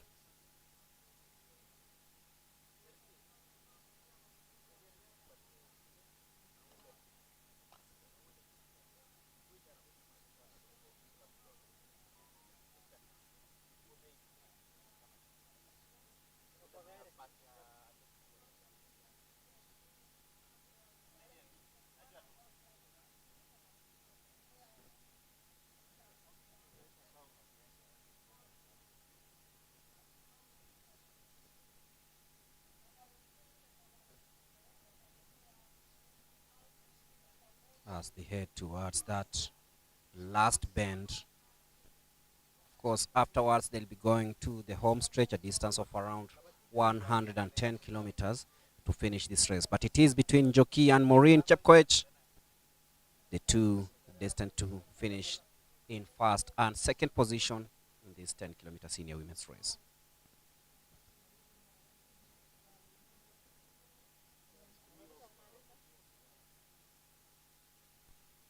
Now, who will take it home? Will it be Maureen? Will it be Njoki? Now it's down to real business, and you can see the two battling it out, heading towards the sprinting zone, and then Maureen decides to kick out. She's kicked out really nicely, heading that one. She's being cheered home.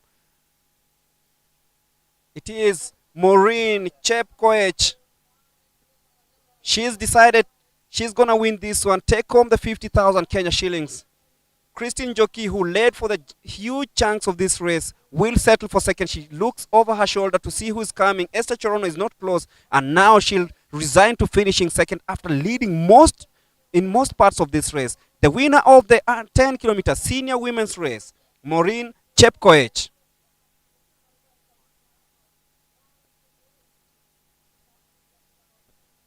And of course, Christine Njoki coming in second.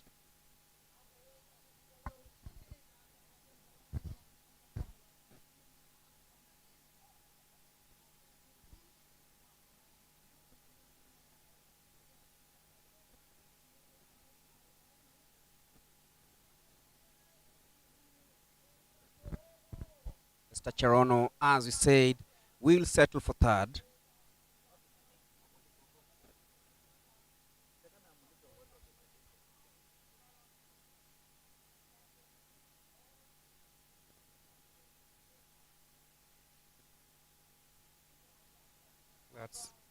Esther Cherono, who now finishes third in this race.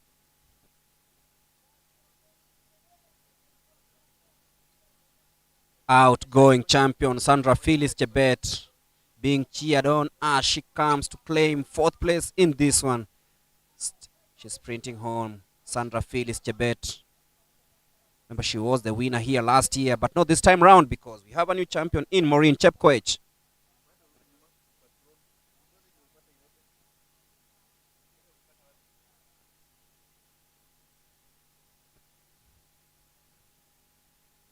And of course, we'll be waiting to hear from the podium finishers. Remember, the top 10 athletes will be walking home with a token, beginning with 50,000 for the winner, Maureen Chepkoech. I'll be handing you over to Charity. We'll be speaking to the likes of Sandra Phyllis, Maureen Chepkoech, Esther Cherono, and Christine Joki.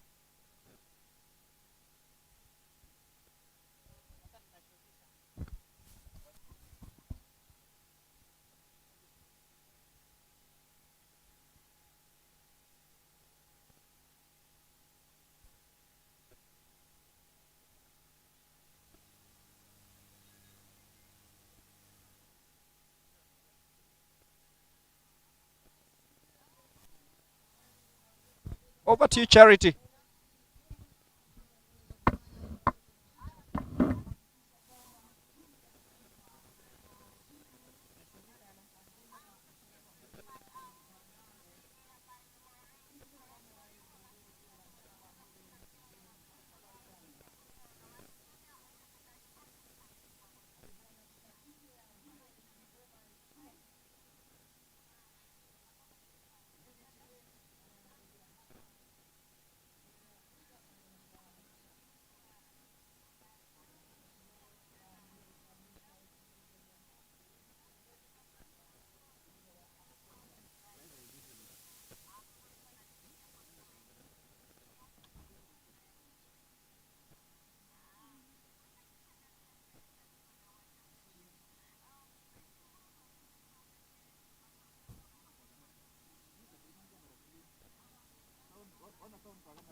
Road races. Yeah. Okay, thank you so much. We are joined by our third finisher, Esther Chemtai. Esther, karibu sana and congratulations for your podium finish. Umekuwa umejitayarisha vipi kwa mbio?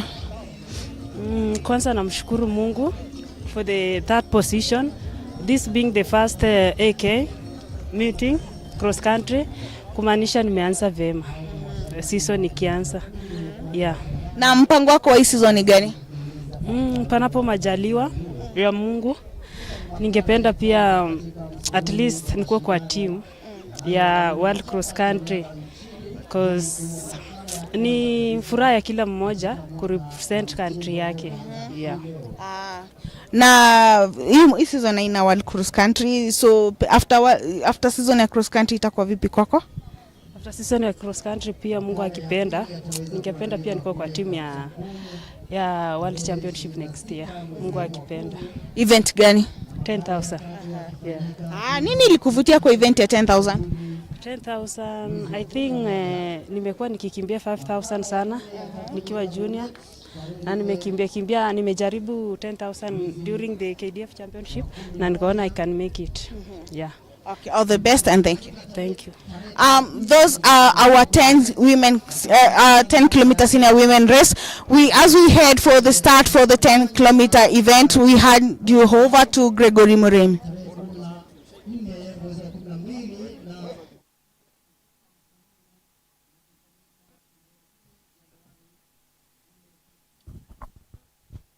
Thank you, Charity. As we wait for some of the participants to complete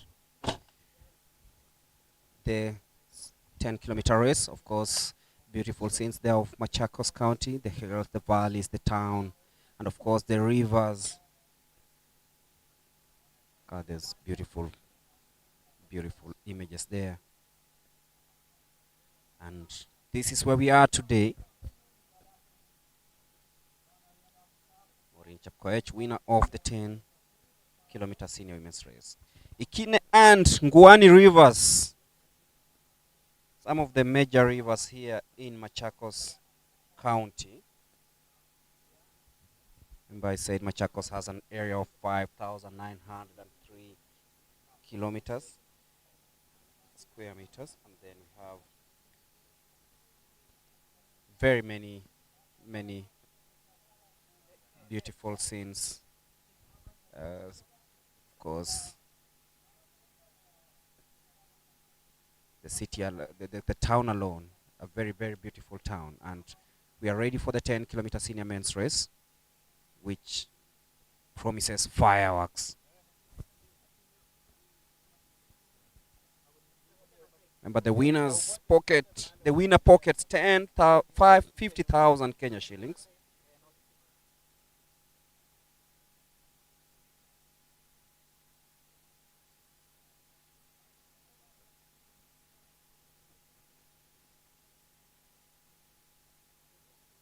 We are ready for the 10 kilometers senior men's race.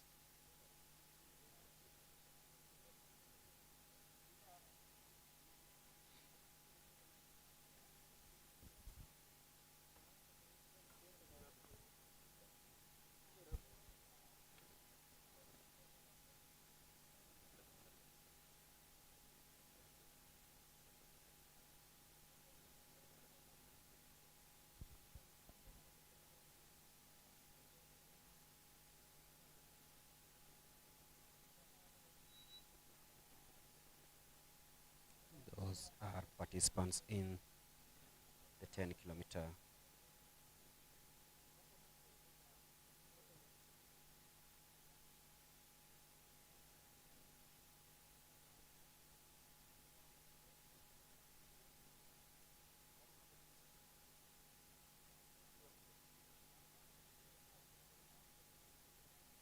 senior men's race.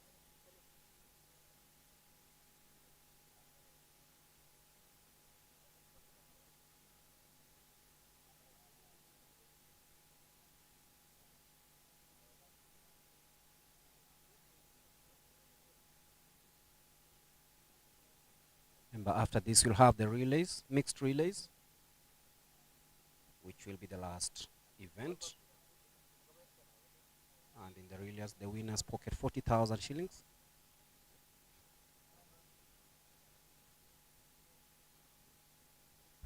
Second place 30,000 shillings, and the third place 20,000 shillings. So the start of this one, the 10-kilometer senior men's race, which promises to be one to savour.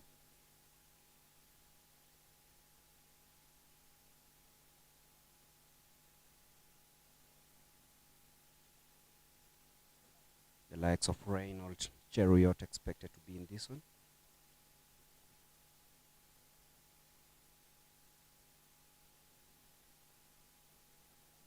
Shedrack Mbaluka, Brian Kipruto, Silas Jansenchura, a total of 119 athletes who's gonna emerge victorious.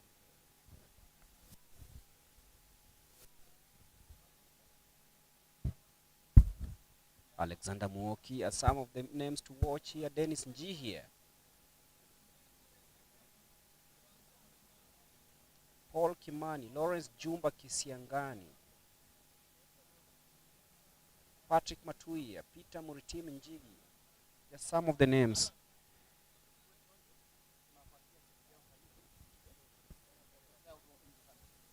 And I'm being informed that winners of these races are awarded instantly. As we await for the start of the 10 kilometers men's race.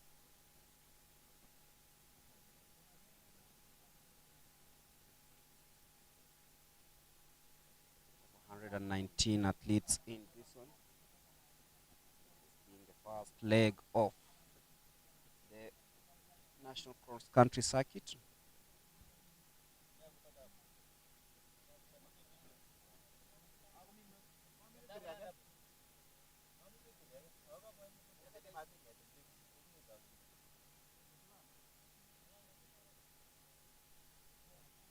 We'll also be lining up interviews from the other side.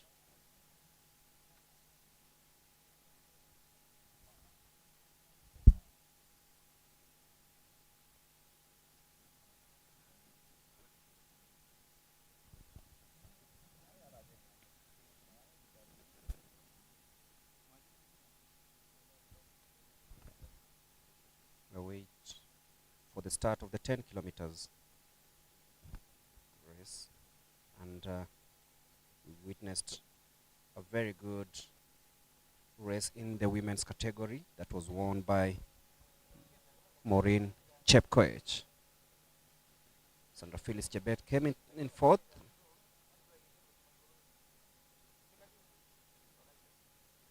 And of course, the cross-country are part of preparations for many of these athletes who have just started this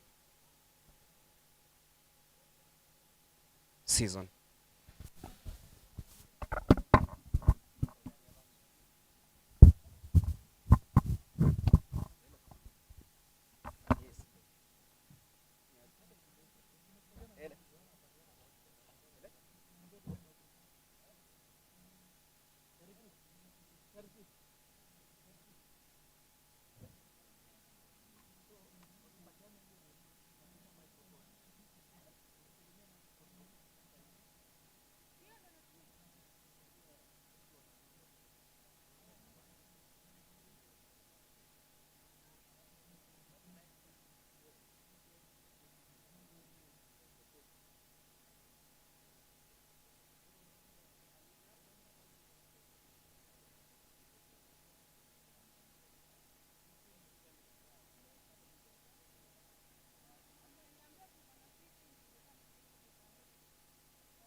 It is the 10-kilometer senior men's race, and now we are on a sea of athletes sprinting to take the best positions in this one, and you can see straight away it's action.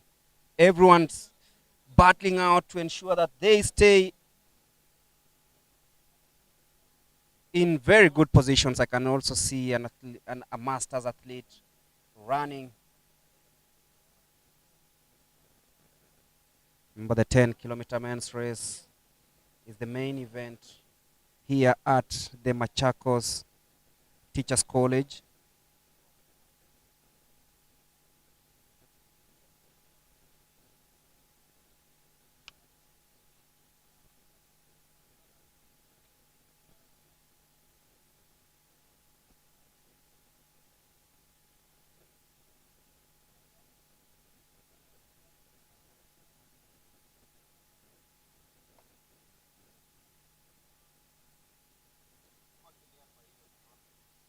That's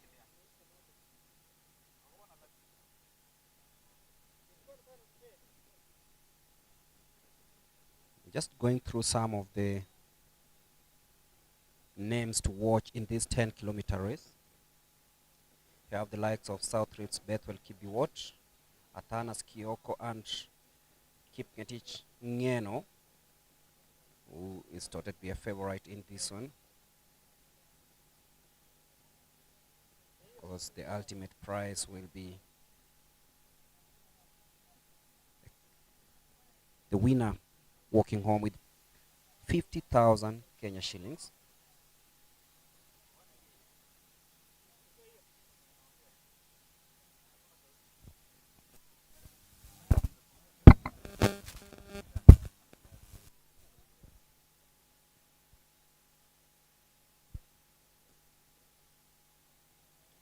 Still nothing much to separate these athletes.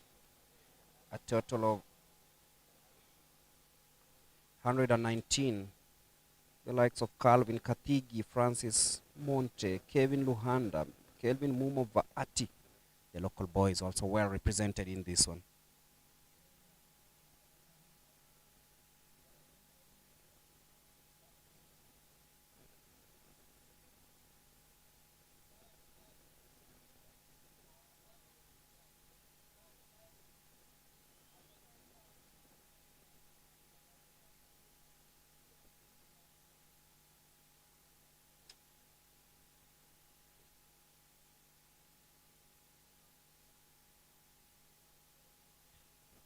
Beauty about this one is that everyone is very, very fit to compete here, and you look at how they've lined up. Nothing much separates these athletes, 119 of them, because I think most of them had prepared really, really well coming into this one. Likes of Julius Nzioki, Yegon, Emmanuel, Joshua, Joseph of Southern. Two athletes from the CZ promotions. Talking about Mudoni Waweru and Julius Leteilia Matany. Martin Gui also here.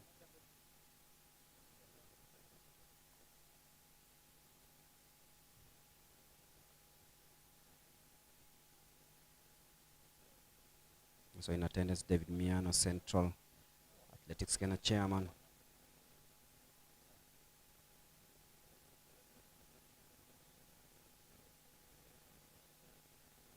Joining us, it is the main event, the 10-kilometer senior men's race.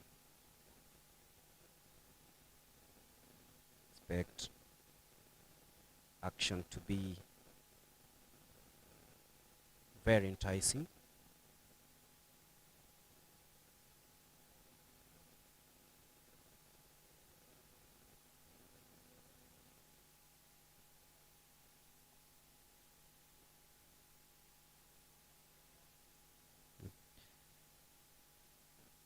Top coaches, including Julius Kiwa, there is Mr. Turen. They're all here to witness the first cross-country meet of the season.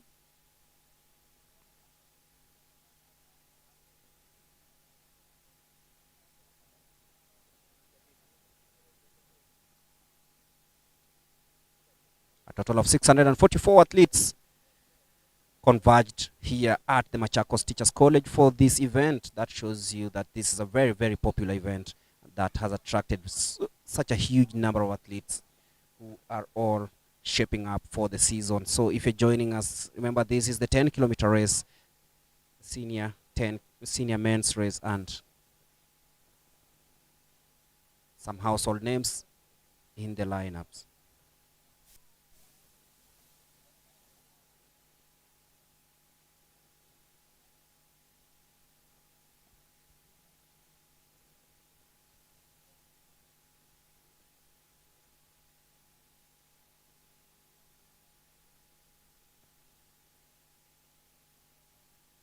The man from North Rift still leading there. And I'm being informed that we'll be having a couple of interviews lined up with Charity, including an interview with President of Athletics Kenya, General Jackson Tuwei. That will be coming up in a bit. Some athletes dropping out because these conditions have started becoming hot and humid. It was a chilly morning, but now things are turning out to be as it was expected, because this county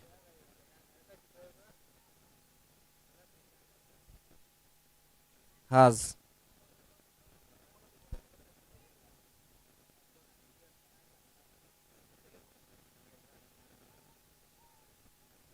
very beautiful sceneries, the beautiful weather and everything that happens here. But you look at how it is today. It was quite chilly, quite humid. It was raining in the morning. Right now it's dry, and it will be faster for these athletes, I assume, because you look at the conditions right now, it favors most of these athletes. But those who hadn't really adapted to this situation will be dropping out. That is the leader of the race in bib number 292.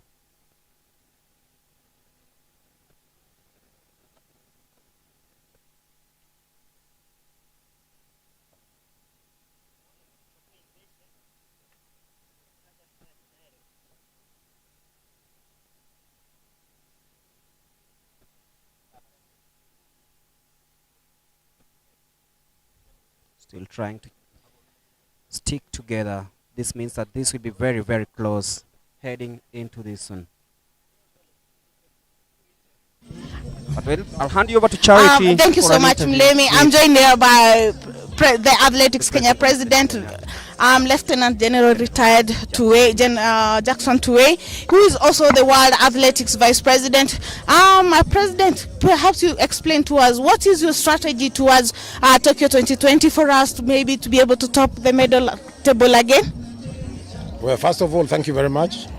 We are speaking from here Machakos Teachers College, where the first cross-country event is taking place.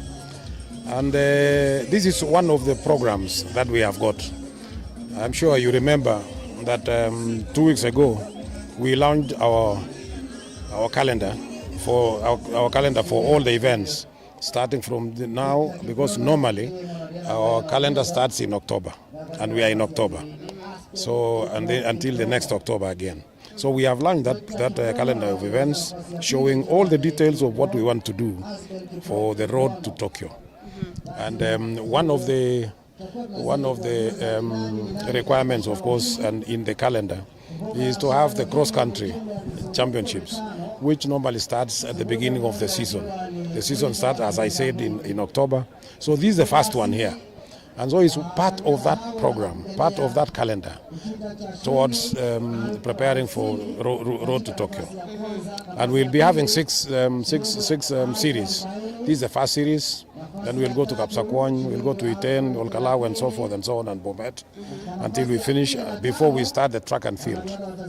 So this is the first one, and that is why we are here today. And the reason for this is, of course,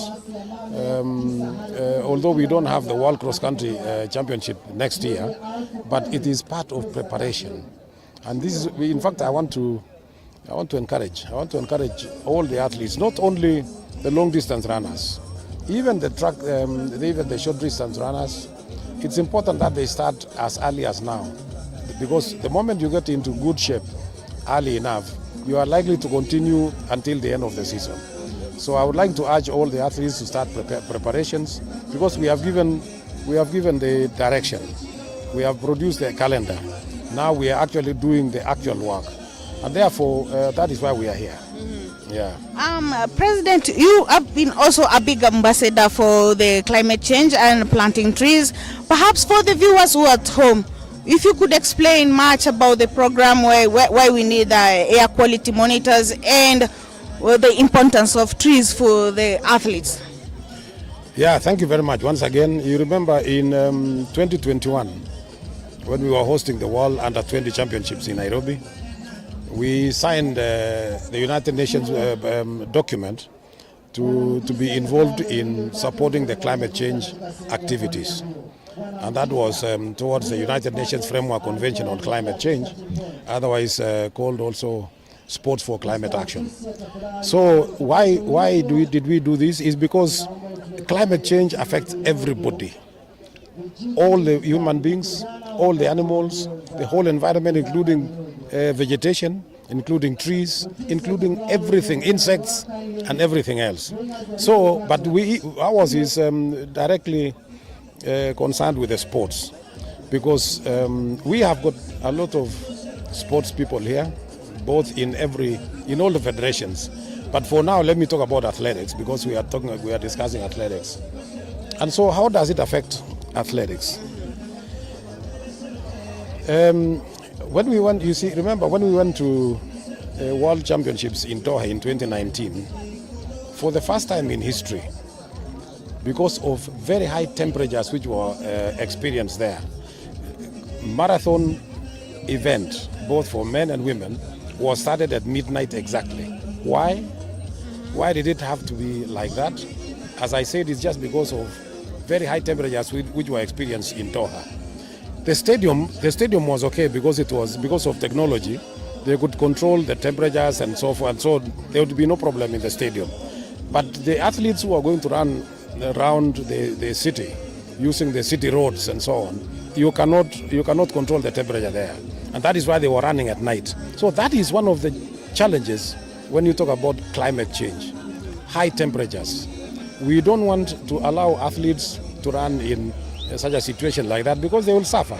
Some of them will even collapse, and that is not the way to do things. You want to give athletes the best situation, the best facilities, the best everything, if you want them to produce their best.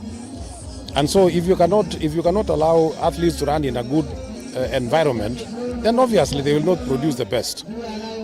We have seen in some cases that we go to certain areas, for example, and you find the stadium is close to a waste dumping area, you know, and that is not allowed, because where there is pollution or extreme carbon emissions, then that is not good for the athletes, because then you will allow athletes to run in an area where by the time they finish running, they have got either very clogged chests, having difficulties in breathing, or blocked noses. And so you give them a lot of, they definitely cannot produce their best. They want a clean environment, clean air quality, clean everything. The best, the best facilities, like a good track, good shoes, good everything, good temperatures, everything, otherwise you will not get people breaking records. You will not get them winning because of that kind of thing. And you will not get athletes coming to run in that particular place again. So that is why we have introduced something called air quality sensors, so that the athletes can get the best conditions as they run. That is why we are involved in this issue. Again, you remember when we went to Tokyo for the Olympics. The same thing happened. The marathoners and the walk races were moved from Tokyo up almost 800 kilometers north of Tokyo in a place called Sapporo. Again, the same problem. So you see, the program had to change, the athletes had to be moved, and it disrupts a lot of things. So again, it means that wherever we organize events, we must be able to find out what is the likely temperature, the likely environmental issues which are around there, so that we don't give athletes a hard time. So it means, therefore, even for us, as the planners, we must be able to work not only within ourselves, we work with other partners. Like in our case, we are working with the United Nations program, United Nations Environment Program, UNEP, and Stockholm Environment Institute. But then we also need to work with meteorological department, because you can come here and then all of a sudden, as you are running like this now, then you experience heavy downpour. So we must therefore be able to plan and see what is likely to happen at a particular time. And so you see, that is how temperatures, how climate affects sports. That is why we got interested. Thank you so much. Perhaps as we wait for you to hand over the awards to the athletes who've just won the junior category and the under 20 category and the senior, what is your parting shot? My parting shot is, as I said earlier, let me refer once again to Road to Tokyo. And I want to encourage all our officials, all our coaches, and all our stakeholders that World Athletics has already issued the qualification standards. It is very clear. Qualification standards in every event. They have also issued qualification period, and this has got different times, different period of qualification. Like for example, marathons and 10,000, we are already in that qualification period as we are talking now. So some of them have not, maybe started and that kind of thing.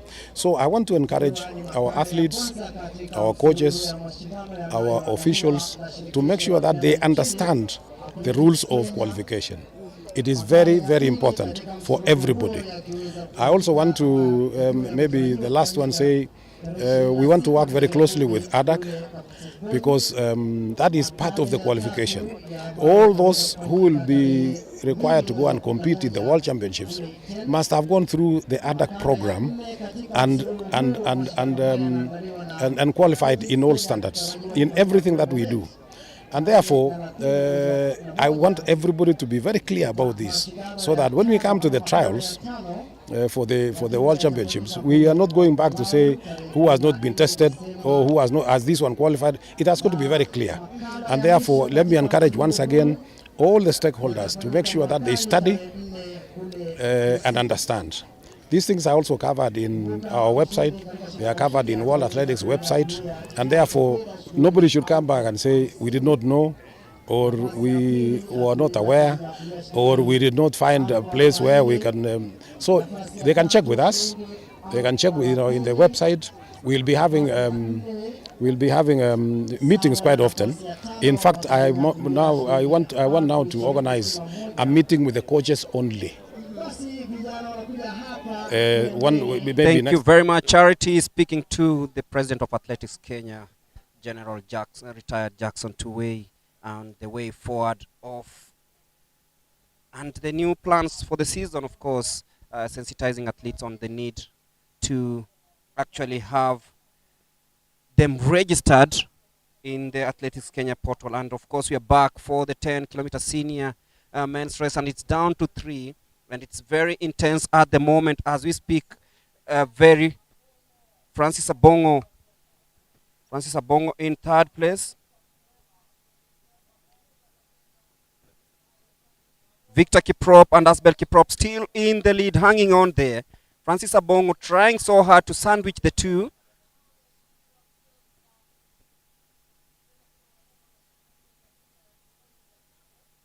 And these are 1,500 meter specialists. And they've come here to make a statement. You can feel that they have what it takes. Look at how good they are running with some technique, not just running, but with some techniques. It's something that makes it very interesting to watch, and it's something that makes it even better for the athletes, even those who are not here to watch and learn maybe one thing or two. It is Victor Kiprop and Asbel Kiprono in 1 and 2 Francis Abongo in third. The 10-kilometer senior men's race, a race that is the main event in this one. Remember, afterwards we'll have the 2 kilometers men's 2 kilometers mixed relay coming up. But now it's Abongo Victor Asbel here at the Machakos Teachers College. The winner earns 50,000 Kenya shillings, with the second placed athlete, of course, walking home with 40,000 shillings. The third athlete, 20,000 shillings. So is the fourth athlete, and the fifth athlete earning 50,000 shillings in prize money. And of course, those who had already participated earlier on are being awarded on the other side. Over to you, Charity.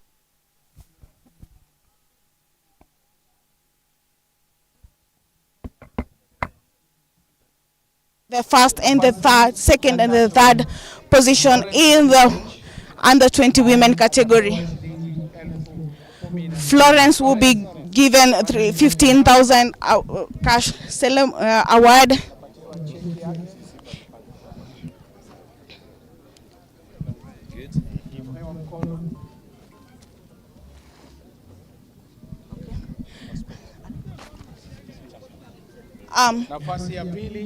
The World Athletics Vice President is being accompanied by the CEC for Machakos County for sports. They are awarding Florence Chepko A. She's gotten an award of 15,000 shillings. And then we have Lorna Gerono. Lorna Gerono finished second in the women under 20 category. Remember, we also have athletes who are going to sit for their exams.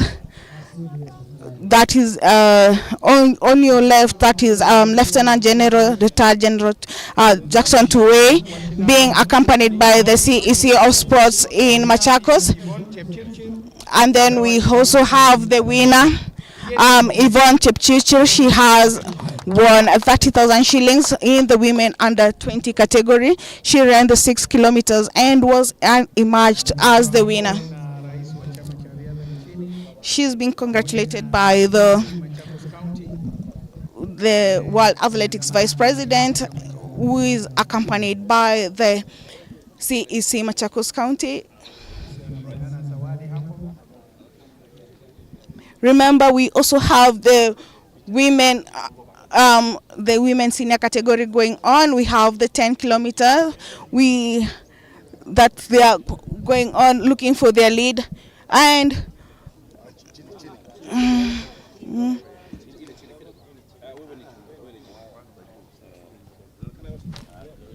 our queue in Mulemi as we continue watching. We continue with the 10-kilometer ladies senior event. Over to you, Mulemi. Thank you very much, Charity. Thank you very much. Those are the winners from the previous events. Of course, this is the under 20 6-kilometer winners who've been awarded there by the Athletics Kenya President, Retired General Jackson Tuwei, who's also the Vice President of the World Athletics, and they are posing for photos as the 10-kilometer race, senior men's race, goes on this side, and it's still Abongo, it's still Victor and Asbel Kiprop battling out for the top honors, and it is the main event. Remember, afterwards also we'll have the mixed relays, that's the 2 kilometers mixed relays, and it is something that we'll be witnessing here at the Machakos Teachers Training College, and we are witnessing a spectacle here. Of course, the awards, imagine from 5,000 to 50,000. That is huge. That is massive. Congratulations, Athletics Kenya, for making this dream come true. It can only get better, as the Athletics Kenya President Jackson Tuwei, Retired General Jackson Tuwei, says it can only get better, and he's urged the athletes to ensure that they do everything right so that they understand what it takes to qualify for major events, especially next year's Tokyo 2025 Olympics. He says there are rules and guidelines that need to be followed, and they've sensitized the athletes and made sure that everyone has the rule book. Will they follow it? Because right now the online registration is on, the anti-doping campaigns have been ongoing, everything, and Athletics Kenya has made sure that each and everyone participating has exactly the right information for this one. But now it is the 10-kilometer senior men's race heading into the latter stages, and of course, looking at the lineup, it is Asbel Kiprop, Kipkoech, Mr. Victor Kipkoech, and of course, Francis Abongo in the top 3 positions.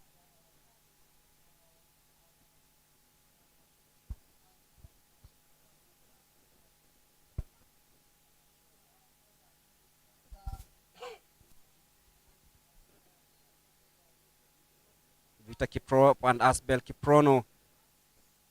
Francis Abongo currently in 3rd. You can look at him, the tallest of the 3. Asbel Kiprono and Victor Kiprop. It is a very tight race, this one.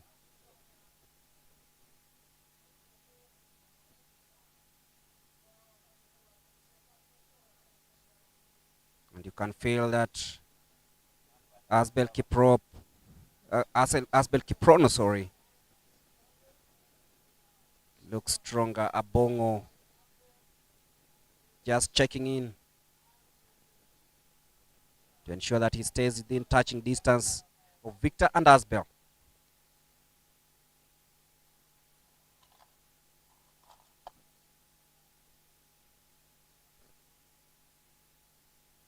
Remember, afterwards we'll have these athletes awarded, with the winner expected to walk home with 50,000 Kenya shillings. With the second on the podium, 40,000 shillings. 30,000 shillings for the 3rd place, and 4th and 5th will have to share 20,000. The 5th place, 15,000. 6 to 10, they'll earn each 10,000 Kenya shillings.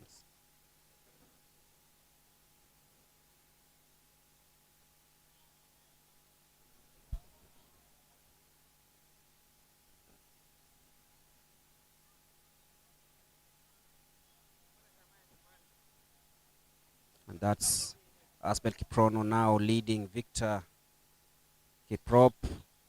Abongo staying within touching distance and is now in 3rd.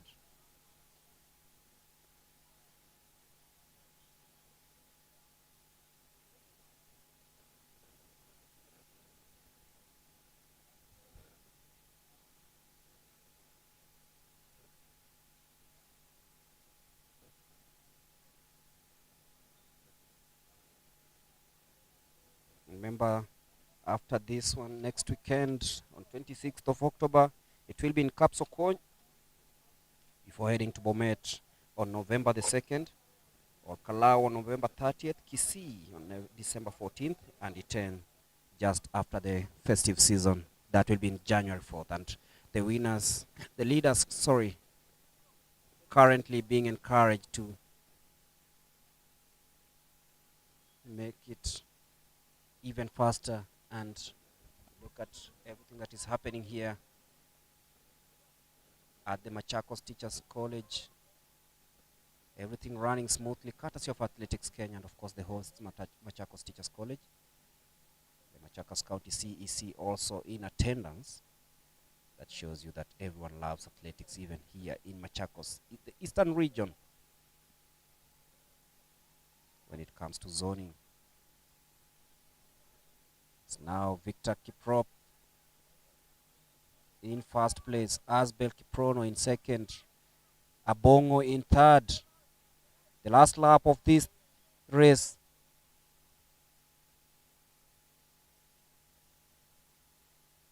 See Ayumba Yodi rushing to the finish line to see who is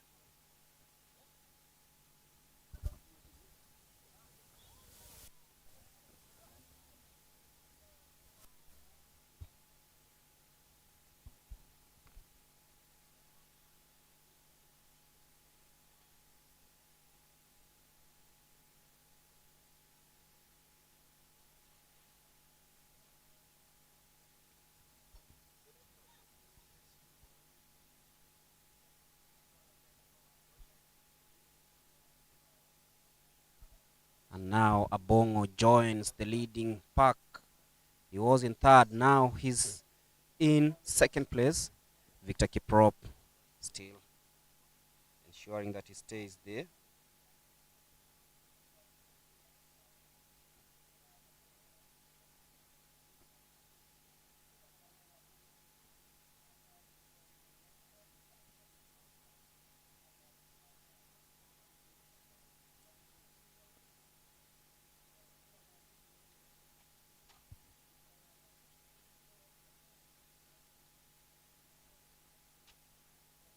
So many teams being represented here, from police to KDF, prison, southern, Nairobi, South Rift, eastern, central, North Rift, Central Rift, western, Nyanza North, Nyanza South, coast, northeastern universities, KWS, NYS, and individual entries. So there are also other teams that are coming up, the likes of the universities, and of course different clubs also sending their representatives here. And it's now Victor Kiprop now in the lead.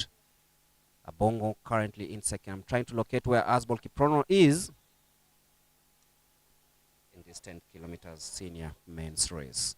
We're into the last lap of this one. Intense moments, and they're warming up to a very good finish in this course of the Machakos Teachers College.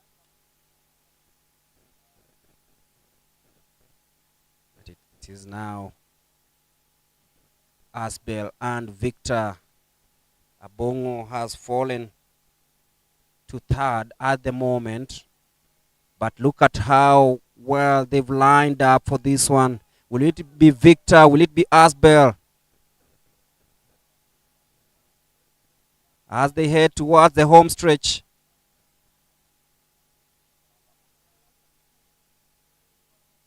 And they come nicely towards the home stretch.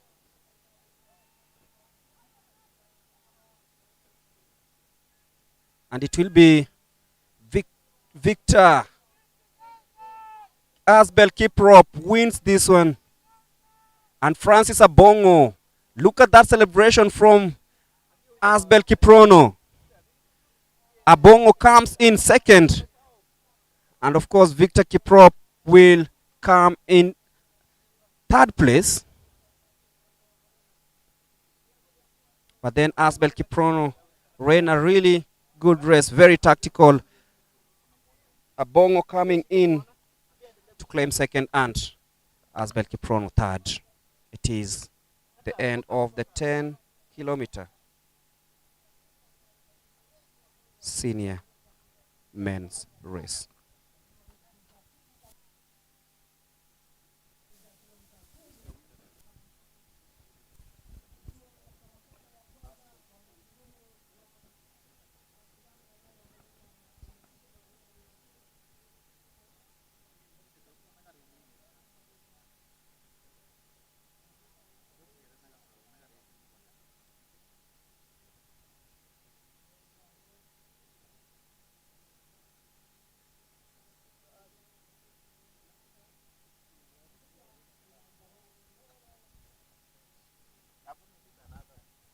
You wait for Charity to take it away and interview the winners.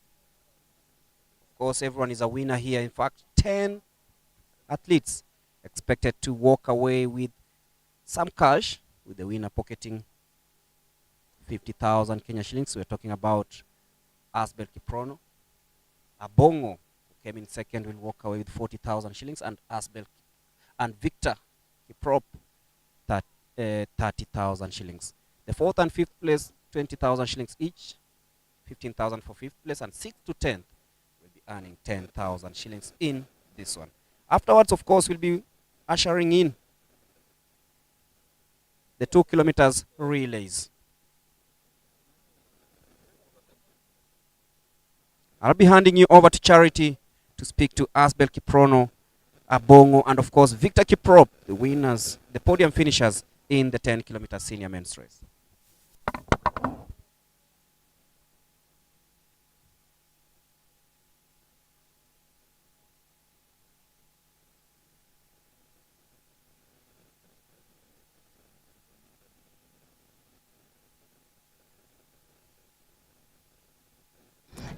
Thank you so much, Mileme. We are joined here by the 10-kilometer senior men winners. We have Asbel Kiprono. Congratulations. Matayarisho yako imekuwa vipi kwa hii season, na pengine tukiangalia pia matayarisho yako ya kama utaenda track ama utaenda pia road running? Anataka nitelege katika road running. Pengine ni race gani ndio unaangalia ya next season? Sasa saa hii race nyingine mpaka next month 24 na tarajia nikimbia 10K. All the best and congratulations. Thank you. We also have the second finisher, Francis Abonga. Francis, matayarisho yako imekuwa vipi kwa mbio na umefeel kosi imekuwaje kwako? Kitu ya kwanza nashukuru Mungu. Amenilinda, ameniongoza, amenipa hata kipaji cha uhai kwa wakati huu. Na nashukuru Mungu kwa hiyo mbali nimetoka, maana kwa sasa niko na kama mwaka 4 kwa matayarisho kwa athletic. Na kwa matayarisho yangu nimekuwa na mwezi 4 ambaye nilikuwa na prepare from half, and then kuna venye mwili ilirudi chini, ndio nilikuwa nimekuja kujijaribu hapa nione kama mwili itaweza adapt ama itareact. So iko sasa hii naona siko mbaya. So nashukuru Mungu. Yeah. Okay. All the best and congratulations. We also have the third finisher, Victor Kipruto. Victor, mbio imekuwa vipi kwako? Mbio iko mbaya vile. And nashukuru Mungu kwa mbali amenilinda. And then singetarajia nifike mahali hapa. Kwa sababu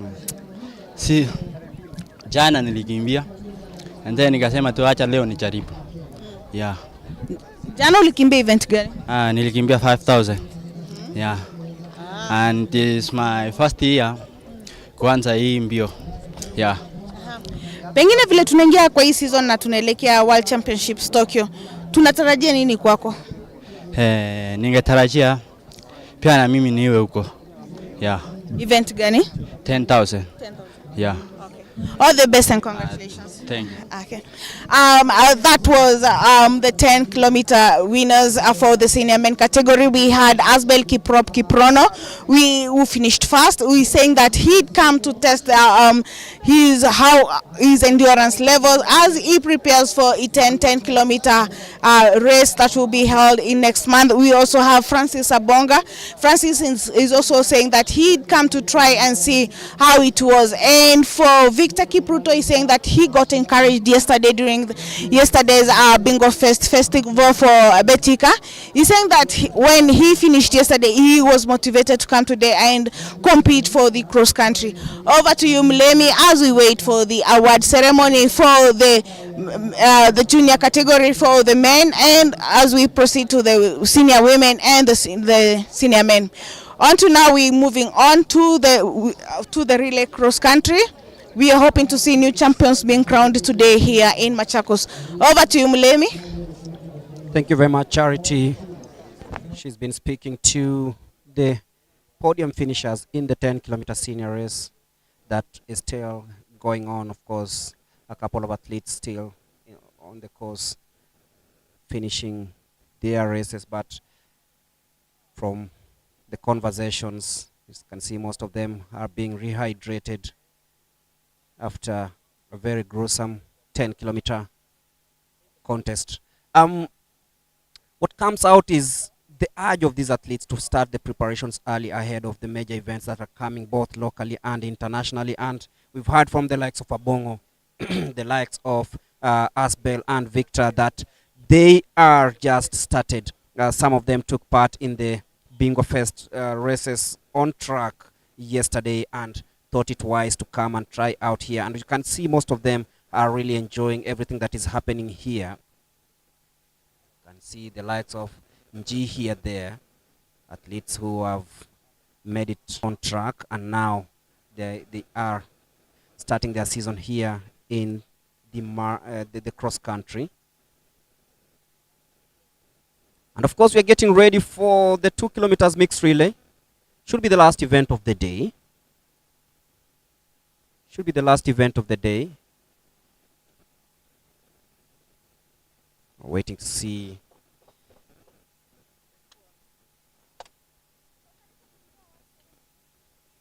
as we await for the award ceremony also.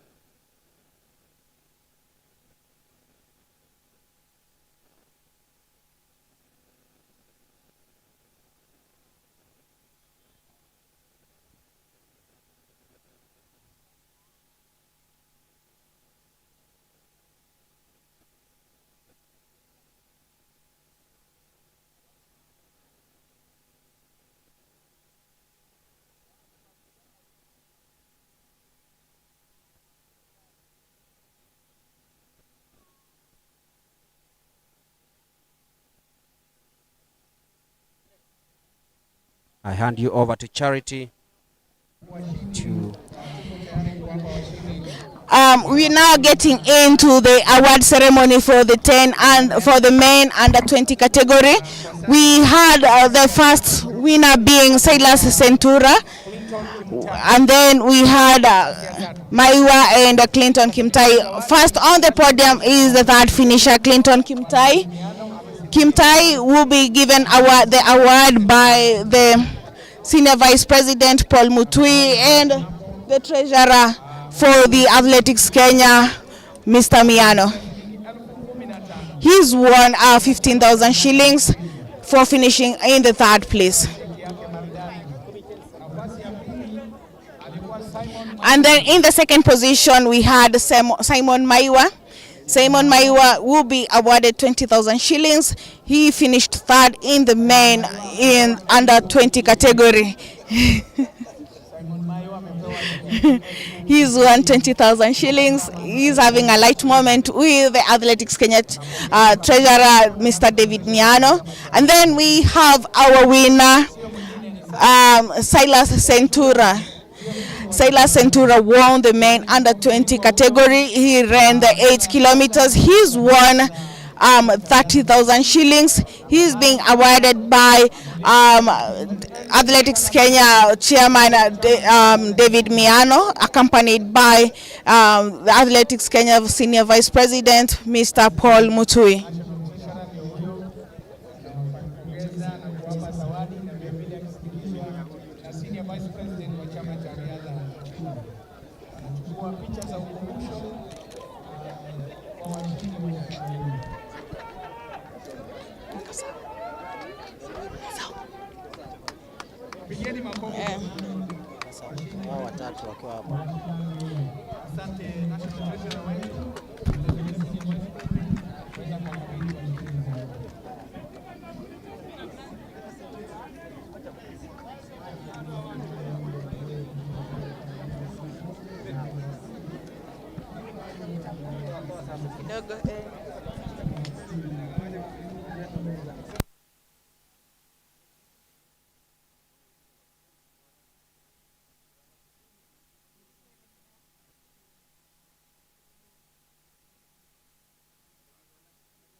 Lemi, we are now entering in the award ceremony for the women senior kilometers. We are getting the third place finisher. We have Esther Chemtai. She'll be awarded by Madam Susan Kamau, who is also the Athletics Kenya CEO and the welfare chair. Remember, if you have any issue and you need to get someone to get through, you can contact Susan at any time. You can do it discreetly, and she's also accompanied by Madam Mary. In the second place, we have Christine Joki. Christine Joki will be receiving 40,000 shillings for finishing second. Esther Chemtai will got 20,000. She'll be getting Madam Susan's the award from Madam Susan. Remember, Madam Susan, she's also the welfare. She leads in the welfare category. If you have a problem, be it domestic or if you're an athlete and you are facing some hurdle, she'll be able to help you. Then we have the first finisher, who is a Maureen Chepkoech. Maureen Chepkoech will be getting 50,000 shillings for taking the first podium finish in our first Athletics Kenya Cross Country Series. Remember, this is the first series of the 6 series that we'll be having here in Kenya as we prepare for the road to Tokyo. We are now getting in for the group photo that will be able for us, that they'll be able to use for their memory and to show their kids that they were also athletes once they get to their retirement age. Over to you, Mlemi, as we continue with the relay race.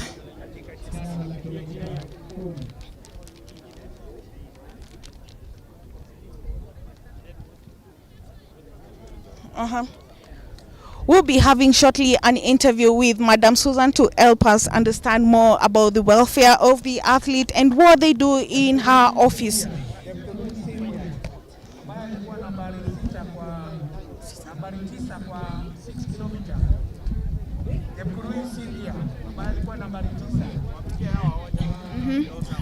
Madam Susan, we've heard about the All Welfare Office. Perhaps you could tell us, for the athletes who are at home, what is the Welfare Office and what do you do there?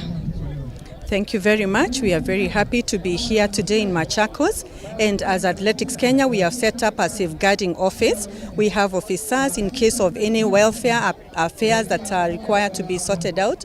Any athlete, a woman or a man who could be having any issue, the welfare people, the welfare team is there. It is ready to serve the athletes, and we are called the safeguarding team. We have seen so many cases where our athletes are, so many things are happening, so many killings, and we are calling upon the women in case there's anything to do with SGBV. We are available. I am personally available to attend to you. We have a chair lady, Elizabeth Kaitani, and we have a very strong team of 5 people. So that is what we do, and we are happy to do so. We are happy to serve our athletes. We are calling upon them in case they have any challenge. Let them call us, let them come, and we are ready to listen. Perhaps for the athlete or the person, any person experiencing the GBV, the gender-based violence, how can they get in touch with you? We are open as Athletics Kenya. We have a safeguarding office in Riadha House. Riadha House is situated opposite Nyayo Stadium. That is the Athletics Kenya headquarters. And we have our office there. We welcome the athletes. Any person with a challenge, we are ready to address. We have been communicating very well with AIU and World Athletics. And any person who feels that they need our help, come, we are ready to support. Thank you so much. Thank you.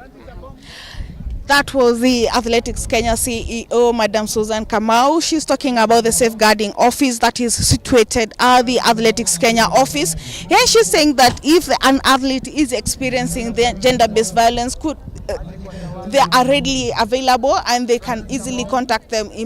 Remember, the office is also allocated a lawyer who can help navigate the legal tussle.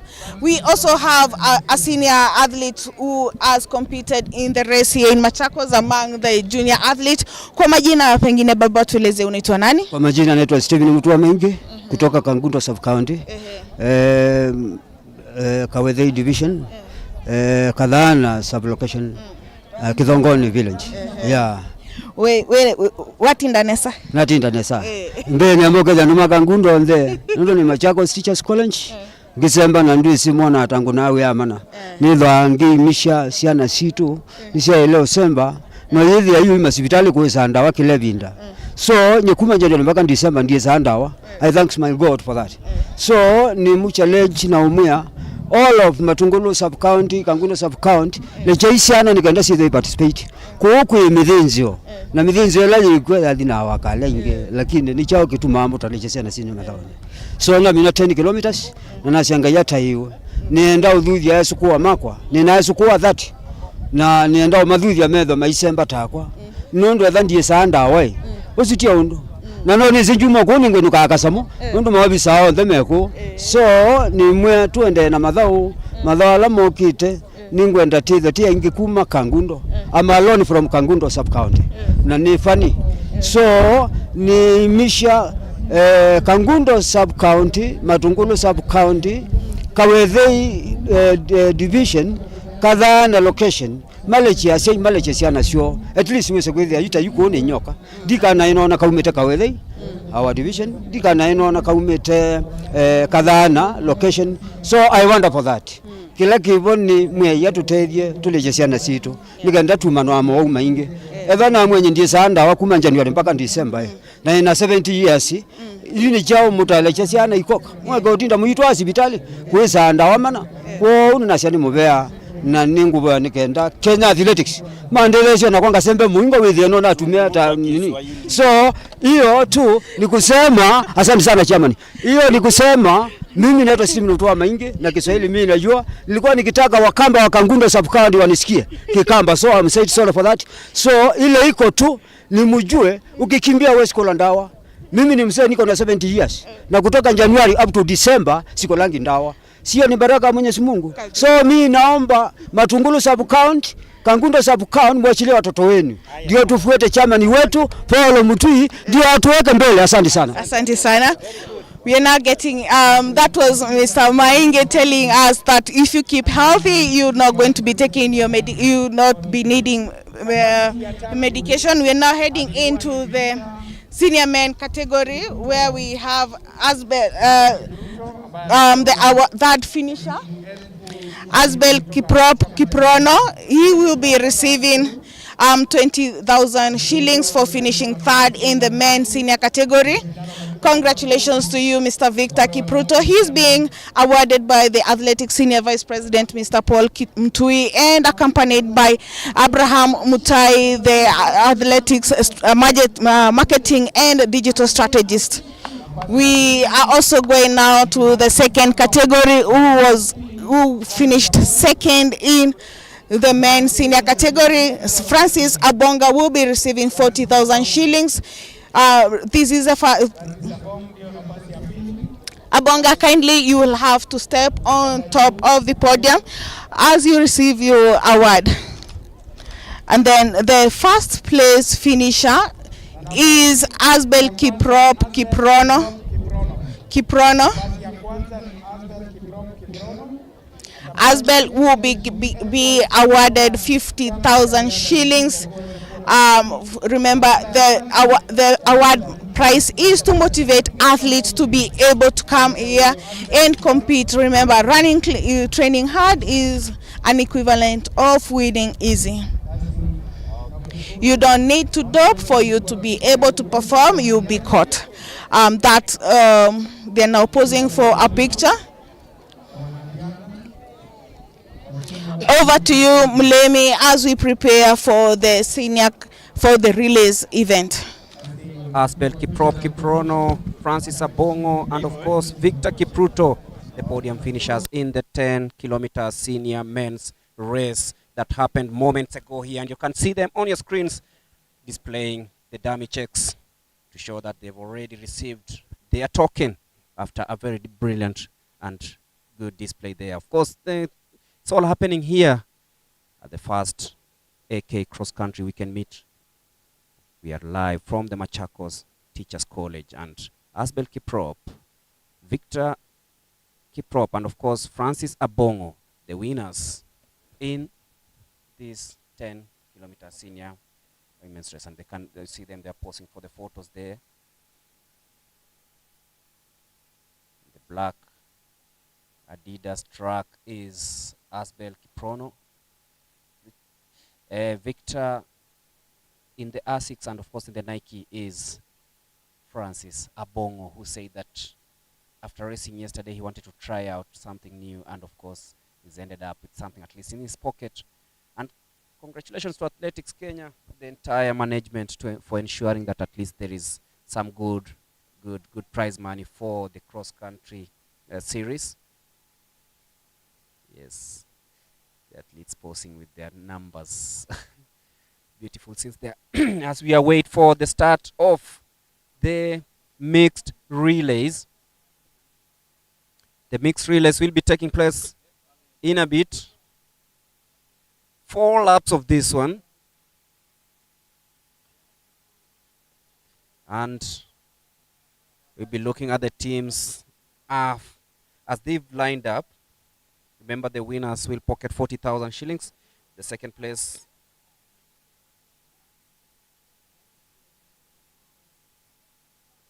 30,000 shillings.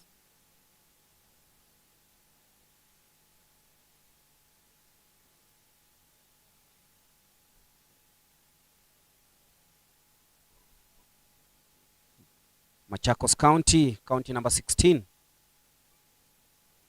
County that has so many luxurious places to visit. A very good ambience and of course beautiful weather.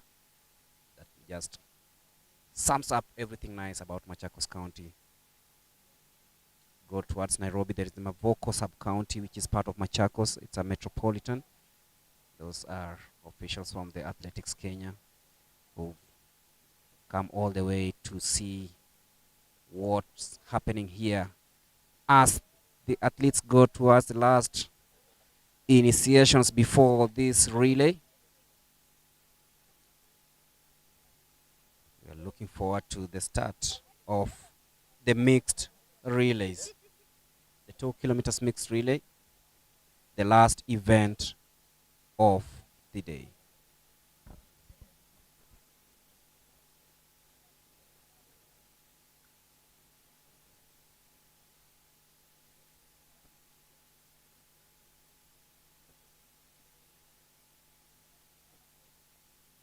So you wait for the lineups to be complete. Can see 4 fields. Actually, it's now 5.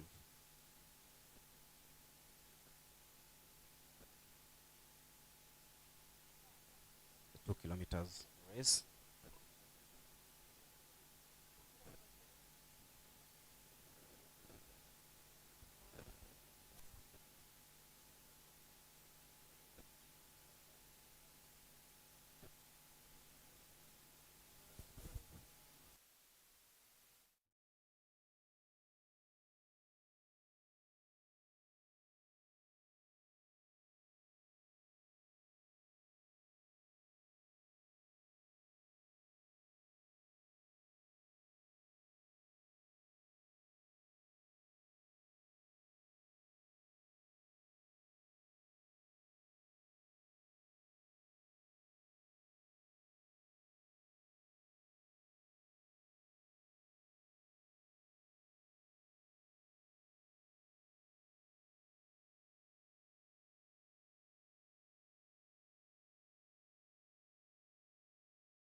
Team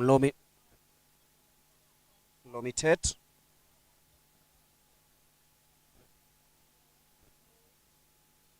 As the crowd here at the Machakos Teachers College, all of them have come to watch current and future stars battle out in the first Athletics Kenya cross country.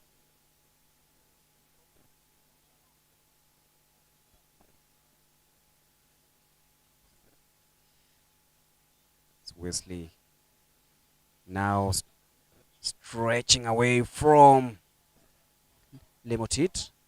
You can look at him, he looks really confident, and he'll be handing over the baton to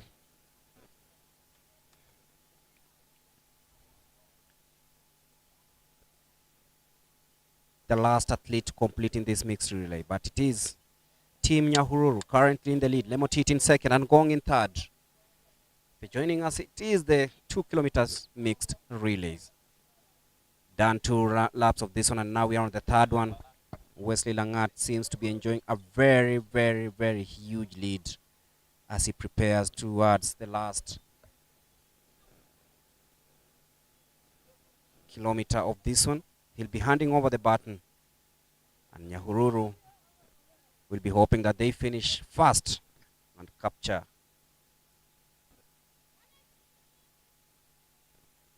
the coveted prize of 40,000 Kenya shillings. That is Wesley. And it looks even fresher than how he started. He's running alone. Team Lemotit in second, and of course Ngong in third. Who will it be as we head towards the business end of this one? It's Wesley Langat of Nyahururu still leading in this 2 kilometer mixed relay. Lemotit's team, which was propelled by Reynold Chariot, is still in second place.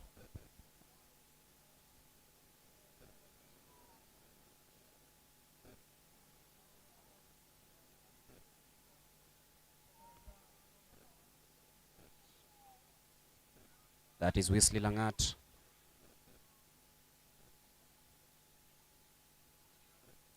Wesley Langat, of course,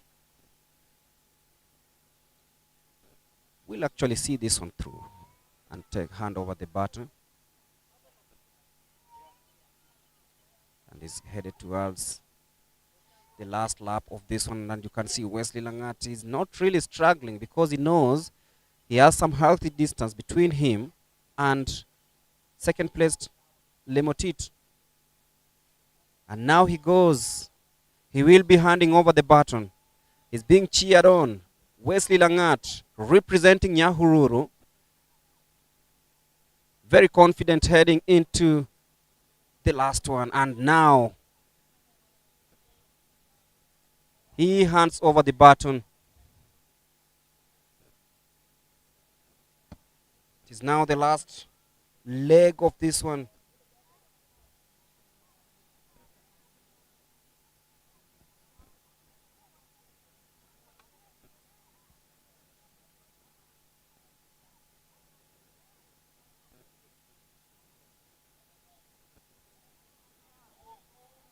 And that's Gladys Mumbe David.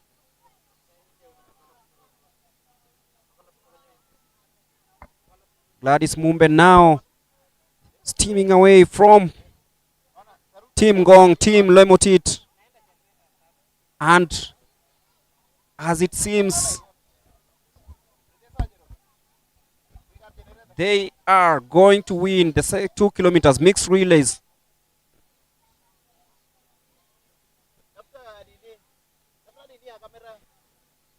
Team Nyahururu enjoying this one really, really well.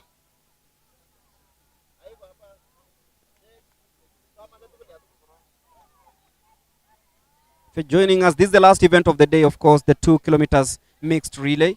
And you look at Team Nyahururu, they are just way, way, way, way above the rest when it comes to this one. They've just made sure that they tear the whole field apart and done exactly what their coaches told them to do coming into this first series of the Athletics Kenya cross country.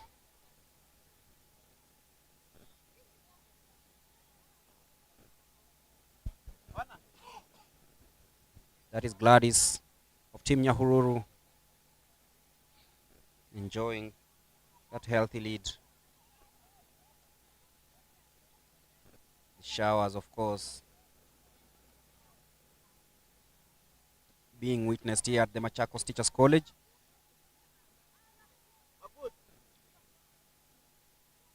It was quite sunny just before the start of the mixed relay, but now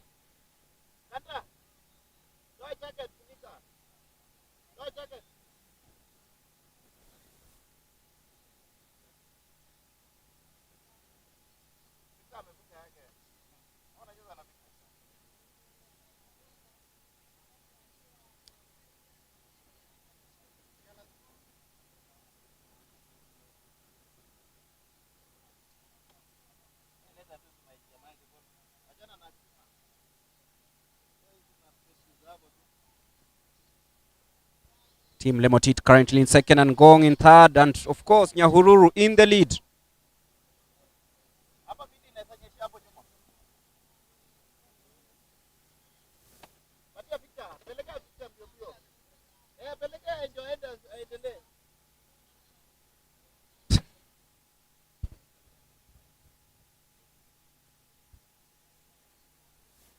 And that is Team Nyahururu.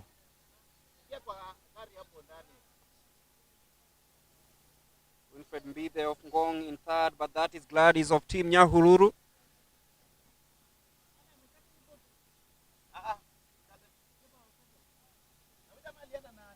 And the breeze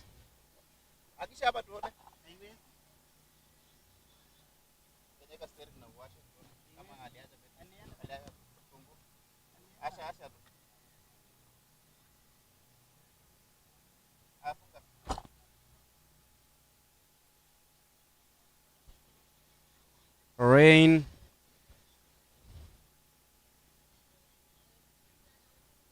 pounding down the Machakos Teachers College course right now.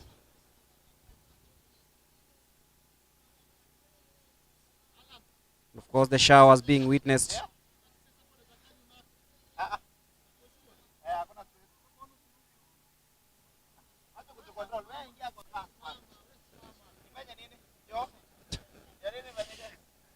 Showers. They say showers of blessings. And it is Team Nyahururu still in the lead. Ngong in third, and of course Lemotit in second.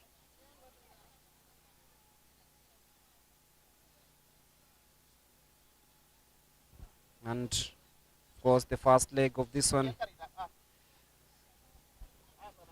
has seen us experience some good piece of action. This being the last one, the winners of the main events, that the 10 kilometers men and women, each received 50,000 shillings. The second place, 40,000 shillings. Third place, 20,000 shillings. Fourth place, 20,000 shillings. The fifth place, 15,000 shillings. And of course, 6th to 10th, 10,000 shillings. For the relays, the winner is going to receive, the winners are going to receive 40,000 shillings, and that is Team Nyahururu still in the lead.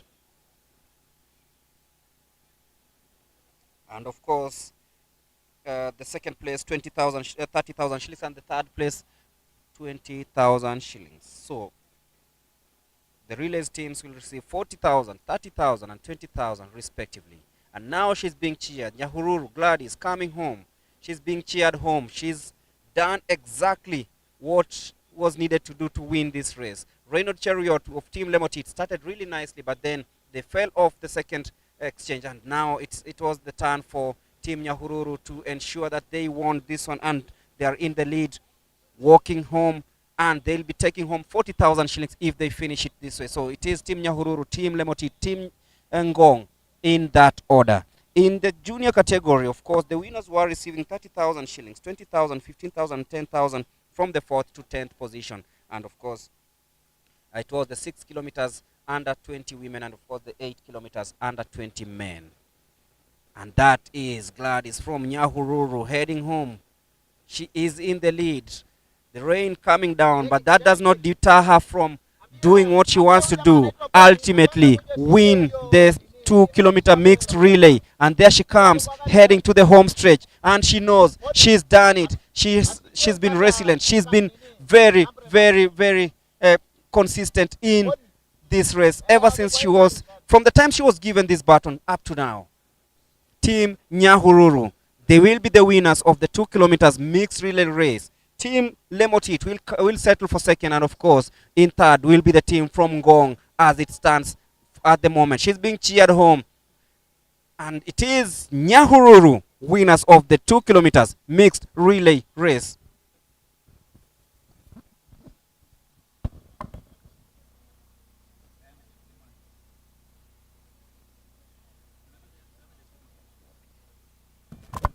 Diana Chepkemoi of Lemotit will come in second. And Winfred Mbithi of Ngong, she's being cheered on, and she'll finish in third place to claim 20,000 shillings for her team. That signals the end of the 2 kilometers mixed relay. Of course, this is the last event of the day.